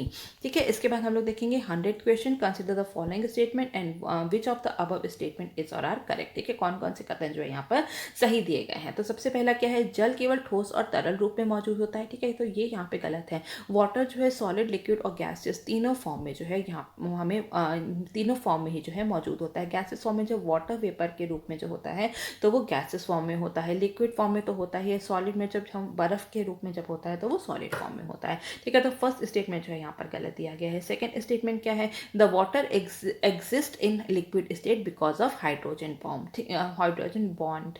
तो यहाँ पर आंसर क्या है, आंसर है बी, केवल सेकंड स्टेटमेंट जो है यहाँ पर सही दिया गया है। 101st क्वेश्चन की बात करेंगे, ठीक है। 101st क्वेश्चन में क्या कहा गया है कि the process of which the volatile impurities of the ores are remove by strong heating is called, ठीक है। वह प्रक्रिया जिसके द्वारा अयस्कों की वाष्पशील अशुद्धियों को प्रबल ताप से हटा दिया जाता है, वे क्या कहलाती हैं। तो इसका आंसर क्या है, इसका आंसर है ए, कैल्सिनेशन, ठीक है। तो यहाँ पे जितनी भी ऐसी इम्प्योरिटीज़ जिसको कि जो कि वोलेटाइल होती हैं, जो कि ईजिली जो है उनको जो कि वोलेटाइल मटेरियल वो होता है जो कि ईजिली से जो है वो उड़ जाता है, ठीक है। तो उसको हम लोग जो है वोलेटाइल इम्प्योरिटीज़ कहते हैं। तो अगर हम बहुत ही ज़्यादा स्ट्रॉन्ग हीट कर देते हैं, ठीक है, तो जो जितनी भी इम्प्योरिटीज़ होती हैं वो ख़त्म हो जाती हैं। तो ऐसे प्रोसेस को क्या कहते हैं, इसको कैल्सिनेशन कहते हैं, ठीक है। और इसमें जो है मैटर नहीं करता कि ये प्रेजेंस ऑफ एयर में हो रहा है या नहीं, ठीक है। इसमें क्या होना चाहिए, इसमें जो है जितने भी जो केमिकल रिएक्शन जो है होनी बहुत ही ज़रूरी है, ताकि जितनी भी जो वोलेटाइल इम्प्योरिटीज़ हैं उसको हम लोग ख़त्म कर सकें। इसके बाद हम लोग 102nd क्वेश्चन देखेंगे। आरएनए के बारे में निम्नलिखित कथनों पर हमें विचार करना है और हमें देखना है कि कौन कौन से कथन जो है यहाँ पर सही दिए गए हैं, ठीक है। तो सबसे पहले क्या है, आरएनए एक डबल स्ट्रैंडेड संरचना है, ठीक है। तो ये यहाँ पे जो है गलत दिया गया है। और सेकेंड क्या दिया गया है, आरएनए नाभिक और कोशिका द्रव्य दोनों में पाया जाता है, ठीक है। तो इस स्टेटमेंट यहाँ पर सही दिया गया है। तो आंसर क्या हो जाएगा, आंसर हो जाएगा हमारा बी, केवल सेकंड स्टेटमेंट जो है यहाँ पर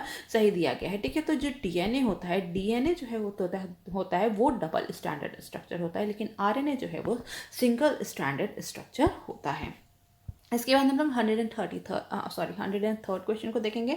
रक्त के थक्के जमने में मदद करने वाला फाइब्रिनोजेन प्रोटीन किससे उत्पन्न होता है, ठीक है। तो फाइब्रिनोजेन की अगर हम देखें तो वो कौन उसको बनाता है, इसका आंसर है बी, लीवर, ठीक है। तो फाइब्रिनोजेन जो है एक प्रोटीन होता है, ठीक है, और ये यकृत या फिर लीवर में जो है ये इसका प्रोडक्शन होता है, ठीक है। और ये जो फाइब्रिनोजेन है ये हमारे जो ब्लड क्लॉटिंग में जो है काम मदद करता है। इसके बाद हम देखेंगे तो वुंड हीलिंग, जितने भी जो हमारे अगर चोट लगती है तो उसको हील करने में जो है ये काम करता है। और जितनी भी जो हमारी जो नई ब्लड वेसल्स बनाने में मदद करता है, अगर कहीं पे भी इंजरी हो जाती है तो वहाँ पे नई ब्लड वेसल्स को भी बनाने में बहुत ज़्यादा मदद करता है, ठीक है।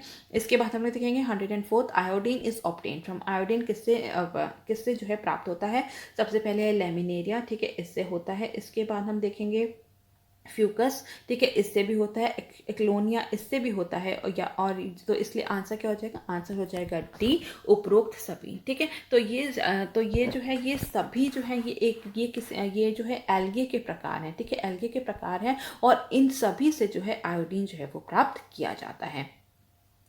इसके बाद हम देखेंगे 105th क्वेश्चन, निम्नलिखित में से किसे कोशिकाओं का पावर हाउस कहा जाता है, ठीक है। Power house of the cells किसे कहा जाता है, इसका आंसर है सी, माइटोकॉन्ड्रिया को, ठीक है। माइटोकॉन्ड्रिया को जो है यहाँ पे ये जो है ये बहुत ही ज़्यादा जो सेल के जो है बहुत ही ज़्यादा जो है एक हम कह सकते हैं सेल के सब स्ट्रक्चर्स होते हैं, जो कि जब हम लोग फूड खाते हैं, ठीक है, कोई भी अगर हम खाना खाते हैं तो उससे जो है जितनी भी जो एनर्जी है उसको रिलीज करने का काम करती है। इसीलिए जो है माइटोकॉन्ड्रिया को जो है power house of the cell भी कहा गया है। माइकोलॉजी, ठीक है, माइकोलॉजी जो है इज द स्टडी ऑफ का अध्ययन, इसको माइकोलॉजी किसका अध्ययन है, तो इसका आंसर क्या है, वो है फंगाई का, ठीक है। तो इसका आंसर क्या होगा, इसका आंसर होगा सी, फंगाई या फिर कवक। 107th क्वेश्चन, यहाँ पे 2 लिस्ट दी गई हैं और हमें जो है उसका सही से मिलान करना है। तो यहाँ पे कुछ मिनरल्स दी गए हैं और उसके कमी से कौन सी बीमारी होती है उससे हमें जो है यहाँ पे इसको मिलान करना है। तो सबसे पहले क्या है, सबसे पहले है फ्लोराइड की कमी से जो है मॉटलिंग ऑफ टीथ, ठीक है। तो यहाँ पे जो हमें दांत जो है वो बहुत ज़्यादा कमज़ोर हो जाते हैं। इसके बाद अगर हम कॉपर देखें, कॉपर जो है हमारी जो ग्रोथ होती है, ठीक है, उसको बहुत ज़्यादा हैम्पर करती है, जिससे कि हमारी जो ग्रोथ जो है वो बहुत ही ज़्यादा रिटार्डेड हो जाती है। आयरन की कमी से जो है एनीमिया होता है और प्रोटीन की कमी से जो है मैरास्मस होता है। तो इसलिए आंसर क्या हो जाएगा, आंसर हो जाएगा हमारा डी, 3, 2, 4 एंड 1। 108th क्वेश्चन, इसमें से जो है सही कथन जो है उसको चुना है, ठीक है। तो यहाँ पर सही कथन क्या है, मतलब अगर हम देखें तो किसी द्रव के कथनांक का का पृष्ठ तनाव शून्य हो जाता है, ठीक है, ये बिल्कुल सही है। The surface tension of a liquid become zero at its boiling point, बिल्कुल सही है। The surface temperature of a liquid decreases with increase in temperature, ये भी बिल्कुल सही है। The surface temperature of liquid increases when a soluble substance is added to a liquid, ठीक है, ये भी बिल्कुल सही है। तो आंसर क्या हो जाएगा? आंसर हो जाएगा हमारा डी। उपरोक्त सभी जो कथन है वो यहाँ पर सही दिए गए हैं। निम्नलिखित में से कौन फसल को गिरने से बचाता है, ठीक है, तो कौन सा जो ये जो है यहाँ पे कुछ हॉर्मोन्स दिए गए हैं, ठीक है, प्लांट हॉर्मोन्स दिए गए हैं, और हमें बताना है कि फल को, ठीक है, फल को गिरने से इसमें से जो है फल को न गिरने में जो है वो कौन मदद करता है, ठीक है, तो इसका आंसर क्या है? इसका आंसर है बी, ऑक्सिन्स, ठीक है। ऑक्सिन्स जो है ये डार्विन द्वारा जो है इसकी खोज की गई थी वर्ष 1880 में, 1880 में, और इसके मेन फंक्शंस क्या होते हैं? ये जितने भी जो प्लांट की ग्रोथ होता है, ठीक है, ग्रोथ ऑफ द प्लांट को जो है कंट्रोल करता है, और जितने और अगर जब भी जो पत्ते जो गिर जाते हैं, ठीक है, जो कई बार हमने देखा है कि जो बहुत ही ज़्यादा जो है किसी प्लांट के जब पत्ते गिरते हैं तो उसको भी बचाने में बहुत ही ज़्यादा मदद करता है ऑक्सिन, और जितने भी जो क्रॉप्स होते हैं उसको भी गिरने से जो है रोकता है ऑक्सिन्स। 110th क्वेश्चन, संयुक्त राष्ट्र महासभा ने वर्ष 2023 को क्या घोषित किया है, ठीक है, तो इसका आंसर क्या है? इसका आंसर है ए, इंटरनेशनल ईयर ऑफ मिलेट्स, बाजरा का अंतर्राष्ट्रीय वर्ष, ठीक है। तो यहाँ पे जो मिलेट्स है, हेल्दी लाइफस्टाइल को प्रमोट करने के लिए यूएन ने जो है यहाँ पे 2023 को जो है इंटरनेशनल ईयर ऑफ मिलेट्स के रूप में जो है घोषित किया है। 111th क्वेश्चन, उत्तर प्रदेश को कितने प्रमुख कृषि जलवायु क्षेत्रों में विभाजित किया गया है, तो ठीक है, तो इसका आंसर क्या है? इसका आंसर है बी, 3, ठीक है, इसका आंसर क्या है? इसका आंसर है 3। How many main agricultural climatic zone में बटा हुआ है? उसका आंसर क्या है? वो है 3। तो ये कौन कौन से जो है एग्रो क्लाइमेटिक जोन है, तो अगर हम बात करें तो सबसे पहले क्या है? मिडिल या फिर मिडिल गैंगेटिक प्लेन्स, ठीक है, मिडिल गैंगेटिक प्लेन्स है। उसके बाद क्या है? उसके बाद है अपर गैंगेटिक प्लेन्स, ठीक है, अपर गैंगेटिक प्लेन्स है। और थर्ड जो है वो है सेंट्रल प्लेन्स, ठीक है, central plains and hill region, ठीक है, central plains and hill region. तो इन तीनों में जो है इसको डिवाइड किया गया है। इसके बाद 112th क्वेश्चन, निम्नलिखित में से कौन सी भारत की एक महारत्न कंपनी जो है वो नहीं है, ठीक है, तो इसमें से तो इसका आंसर क्या है? इसका आंसर है बी, हिंदुस्तान एरोनॉटिक्स लिमिटेड, ठीक है। तो हिंदुस्तान एरोनॉटिक्स लिमिटेड जो है ये क्या है? ये जो है एक नवरत्न कंपनी है, ठीक है। तो आंसर क्या हो जाएगा? आंसर हो जाएगा हमारा बी। और फिलहाल में अगर हम देखें तो महारत्न कंपनी कितनी है इंडिया में? वो है टोटल 11, ठीक है, 11 है टोटल। इसके बाद हम लोग देखेंगे 113th क्वेश्चन, राज्य विधान परिषद एक साधारण विधेयक को कितनी अधिकतम अवधि के लिए विलंबित कर सकता है, ठीक है। तो यहाँ पर अगर हम देखें तो इसका आंसर क्या होगा? इसका आंसर होगा डी, 4 महीने के लिए, ठीक है। तो ऑर्डिनरी बिल को, ठीक है, कोई भी स्टेट लेजिस्लेटिव काउंसिल कितने महीने कितनी अवधि के लिए जो है कितनी अवधि के लिए जो है डिले कर सकती है? इसका आंसर क्या है? इसका आंसर है डी, 4 मंथ्स के लिए, 4 महीने के लिए, ठीक है। इसके बाद हम लोग देखेंगे 114th क्वेश्चन, निम्नलिखित कथनों पर हमें विचार करना है, हमें देखना है कि कौन कौन से कथन जो है यहाँ पर सही दिए गए हैं, ठीक है। तो सबसे पहले क्या है कि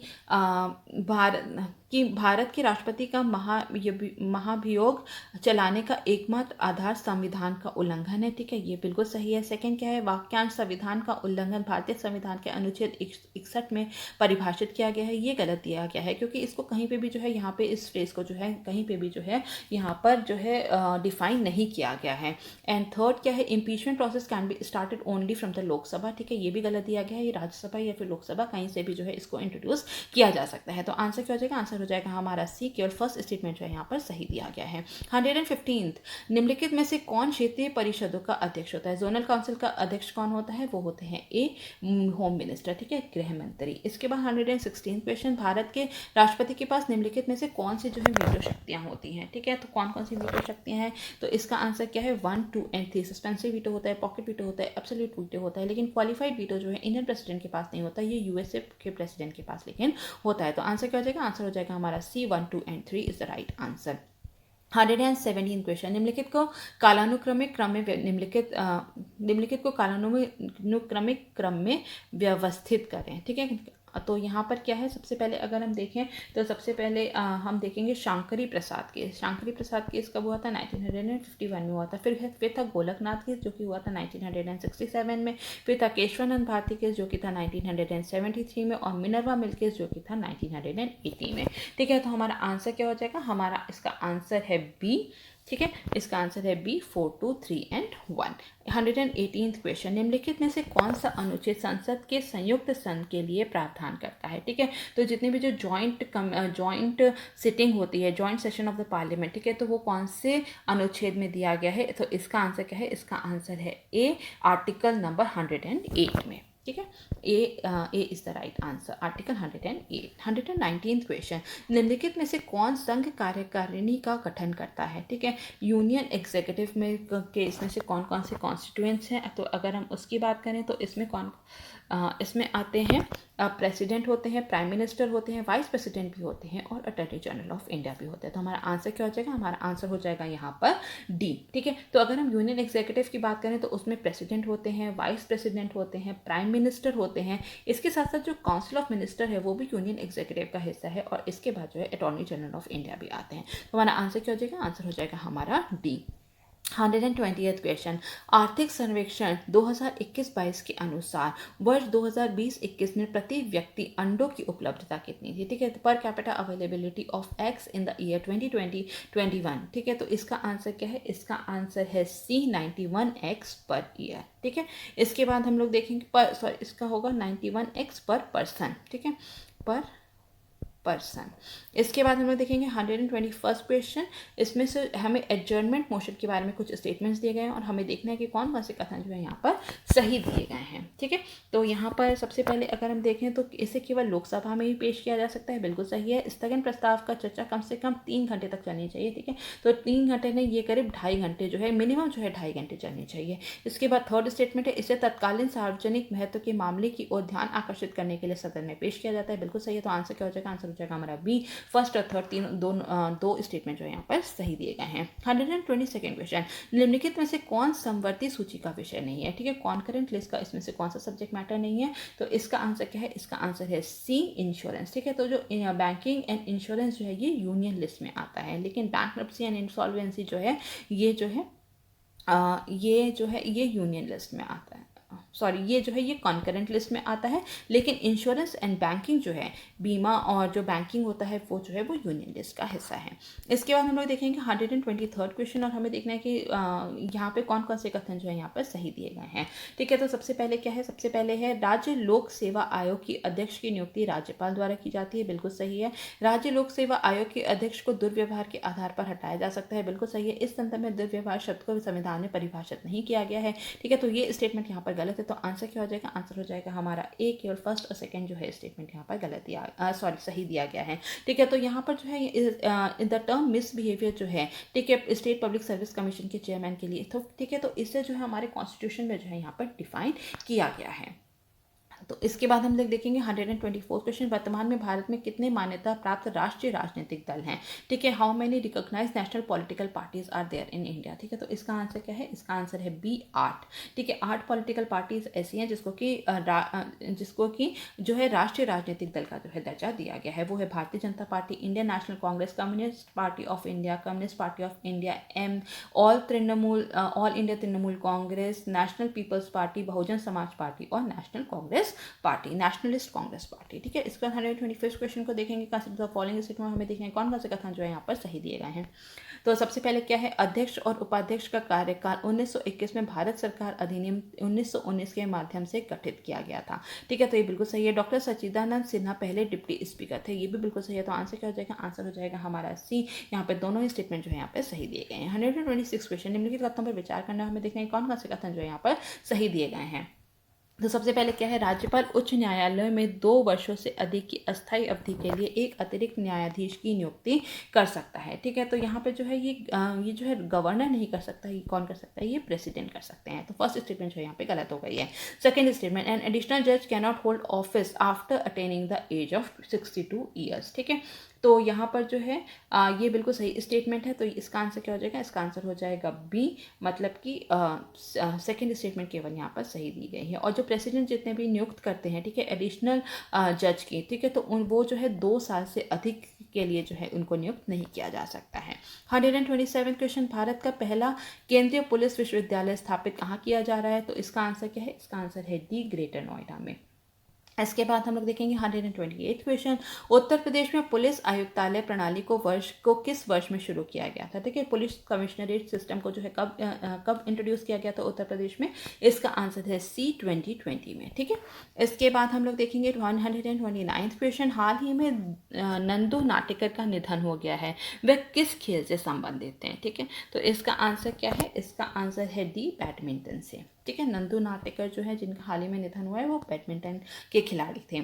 138 क्वेश्चन, OMG या फिर ओशन मेल्टिंग ग्रीनलैंड मिशन हाल ही में किसके द्वारा जो है वो शुरू किया गया है? तो इसका आंसर है, कौन सी ऑर्गेनाइजेशन ने शुरू किया है? वो है नासा। ठीक है, नासा के द्वारा जो है इसको शुरू किया गया है। B is the right answer. 131, 2001 से लेकर 2011 के दौरान उत्तर प्रदेश की दशकीय जनसंख्या वृद्धि कितनी दर्ज की गई थी? ठीक है, तो इसका आंसर क्या है? इसका आंसर है 20.2%।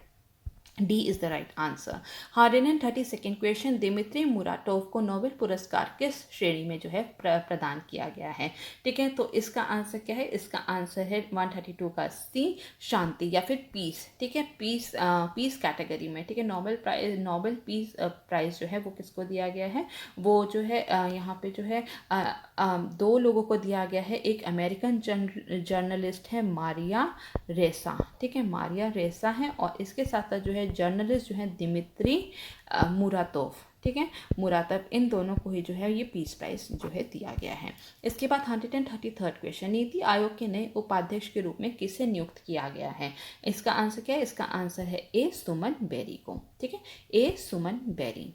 इसके बाद 134 क्वेश्चन, किस देश ने अपने एथलीटों को एशियाई खेलों में भेजने से मना कर दिया है? तो इसका आंसर क्या है? इसका आंसर है बी, ऑस्ट्रेलिया। ठीक है, तो एशियन गेम्स कहाँ पर हो रहे हैं? ये होंगे सितंबर 2022 में चाइना में। ठीक है, चाइना में जो है हैंगजू सिटी जो है वहाँ पर जो है इसका जो है आयोजन किया जाएगा, और ऑस्ट्रेलिया और न्यूजीलैंड दोनों ने ही अपने एथलीट्स को जो है यहाँ पर आने से मना कर दिया है। इसके बाद 135 क्वेश्चन, भारतीय सशस्त्र बलों के कर्मियों के लिए रुपे नेटवर्क तथा क्रेडिट कार्ड लॉन्च करने के लिए किस बैंक ने भारतीय राष्ट्रीय भुगतान निगम के साथ जो है भागीदारी की है? तो इसका आंसर क्या है? इसका आंसर है ए। ठीक है, ए मतलब कि कोटक महिंद्रा बैंक ने। ठीक है, तो उन्होंने जो है एक अलग एक क्रेडिट कार्ड नेटवर्क का जो है यहाँ पे इंट्रोड्यूस किया गया है, जिसका नाम है वीर। इसके बाद 136 क्वेश्चन, किस देश ने दीपावली दिवस अधिनियम पेश किया है जो उस देश में दिवाली को राष्ट्रीय अवकाश घोषित करने पर विचार करेगा? ठीक है, तो इसका आंसर क्या है? इसका आंसर है सी, संयुक्त राज्य अमेरिका। ठीक है, तो उन्होंने जो है वहाँ के जो न्यूयॉर्क मेंबर हैं वहाँ कैरोलिन बी मलोनी। ठीक है, तो उन्होंने जो है ये पूरा बिल को इंट्रोड्यूस किया है। 137 क्वेश्चन, किस राज्य या फिर केंद्र शासित प्रदेश में पहली बार एप्पल फेस्टिवल का आयोजन किया गया है? ठीक है, तो इसका आंसर क्या है? इसका आंसर है ए, जम्मू एंड कश्मीर में। इसके बाद हम देखेंगे 138 क्वेश्चन, और वो कहता है कि निम्नलिखित में से कौन से जो पेयर है वो करेक्टली मैच नहीं है? ठीक है, तो यहाँ पर हम देखेंगे जो रेडॉन। ठीक है, रेडॉन से क्या होता है? रेडॉन से होता है लंग कैंसर। ठीक है, रेडॉन से लंग कैंसर होता है। इसके बाद 139 क्वेश्चन, पकाईदुल हाइड्रो इलेक्ट्रिक प्रोजेक्ट जो है ये कौन से कहाँ की किस राज्य में स्थित है? तो इसका आंसर क्या है? ये जम्मू एंड कश्मीर में जो है वो स्थित है। 148 question, an economist at home and abroad a personal journey. ठीक है, तो इस बुक को जो है इसके ऑथर कौन है? ठीक है, तो इसका आंसर क्या है? इसका आंसर है बी, डॉक्टर शंकर आचार्य। 141 क्वेश्चन, किस केंद्रीय मंत्रालय ने पोस्टमार्टम प्रक्रिया के लिए नए नियम अधिसूचित किए हैं? ठीक है, तो इसका आंसर क्या है? इसका आंसर है बी, स्वास्थ्य मंत्रालय ने। ठीक है, तो यहाँ पर जो है जो पोस्टमार्टम है अब जो है यहाँ पे सनसेट, ठीक है, सूर्य ढलने के बाद भी जो है वहाँ पर जो है हॉस्पिटल्स में कराया जा सकता है, अगर वहाँ पे एडिक्वेट इंफ्रास्ट्रक्चर है, एडिक्वेट इक्विपमेंट्स हैं, तो वहाँ पे जो है सूर्यास्त होने के बाद भी जो है पोस्टमार्टम किया जा सकता है। और यहाँ पर जो है जितने भी जो पोस्टमार्टम किए जाएंगे रात में, ठीक है, उसकी क्या होगी? उसकी वीडियो रिकॉर्डिंग की जाएगी। ठीक है, वीडियो रिकॉर्डिंग की जाएगी ताकि वह सही से प्रूफ रहे सारा, और किसी भी प्रकार का कोई भी डाउट ना रहे। राष्ट्रीय प्रेस दिवस जो है वो कब मनाया जाता है? तो इसका आंसर क्या है? इसका आंसर है बी, नवंबर 16 को। ठीक है, तो यहाँ पे जो है नवंबर 16 को जो है इसको मनाया जाता है। तो सबसे पहले जो है प्रेस काउंसिल ऑफ इंडिया जो है वो 16 नवंबर, ठीक है, 16 नवंबर 1956 1966 को जो है यहाँ पर उसका जो है इस्टेब्लिश किया गया था। उसी कारण से जो है 16 नवंबर को जो है प्रेस दिवस जो है वो मनाया जाता है। 143rd क्वेश्चन, 17 से 19 नवंबर 2021 तक उत्तर प्रदेश के किस जिले में राष्ट्रीय रक्षा संबंध महोत्सव का आयोजन किया गया था? ठीक है, नेशनल डिफेंस रिलेशन फेस्टिवल। ठीक है, वो कहाँ पर आयोजन किया गया था? इसका आंसर है डी, झांसी में। ठीक है, झांसी में किया गया था। और ये जो आज़ादी का अमृत महोत्सव जो है उसी के एक पार्ट था ये भी। ठीक है, 144th क्वेश्चन, निम्न से क्या मरुस्थल अनुकूल को इंगित करता है? ठीक है, डेजर्ट एडेप्टेशन में क्या होता है? तो यहाँ पे फास्ट रन होते हैं वहाँ के जितने भी जो एनिमल्स होते हैं, ठीक है, वो शॉर्ट लेग्स होता है। ठीक है, तो शॉर्ट लेग्स उनके जो है यहाँ पर नहीं होते हैं। इसके बाद नॉक्टर्नल होते हैं। ठीक है, नॉक्टर्नल भी होते हैं। तो आंसर क्या हो जाएगा? 1 and 3, A is the right answer. ठीक है, तो यहाँ पे जो है यहाँ पे A is the right answer है। ठीक है, तो यहाँ पर क्या है, नॉक्टर्नल होते हैं, रात में जगते हैं। इनमें जो है वाटर रिटेनिंग कैपेसिटी होती है बहुत ज़्यादा, और जो है इनके जो पैर जो होते हैं वो बहुत ही ज़्यादा लंबे होते हैं। इसके बाद 145th क्वेश्चन, निम्नलिखित में से कौन जो है आर्द्र भूमि का उदाहरण जो है वो नहीं है? ठीक है, वेटलैंड्स का। तो पैडी फील्ड्स हैं, बिल्कुल है, मैंग्रोव्स भी है, कोरल रीफ्स भी है, और एक्वाकल्चर भी है। ठीक है, तो आंसर क्या हो जाएगा? आंसर हो जाएगा डी। ठीक है, तो यहाँ पे ये सभी जो है ये हमें जो है वेटलैंड्स के ही जो है क्लासिफिकेशन के रूप में दिखाते हैं। तो यहाँ पे जो है शैलो सी वाटर है, और मेरीन सी बेड है, कोरल रीफ है, रॉकी बीच है, सैंड एंड पेबल्स बीचेस हैं।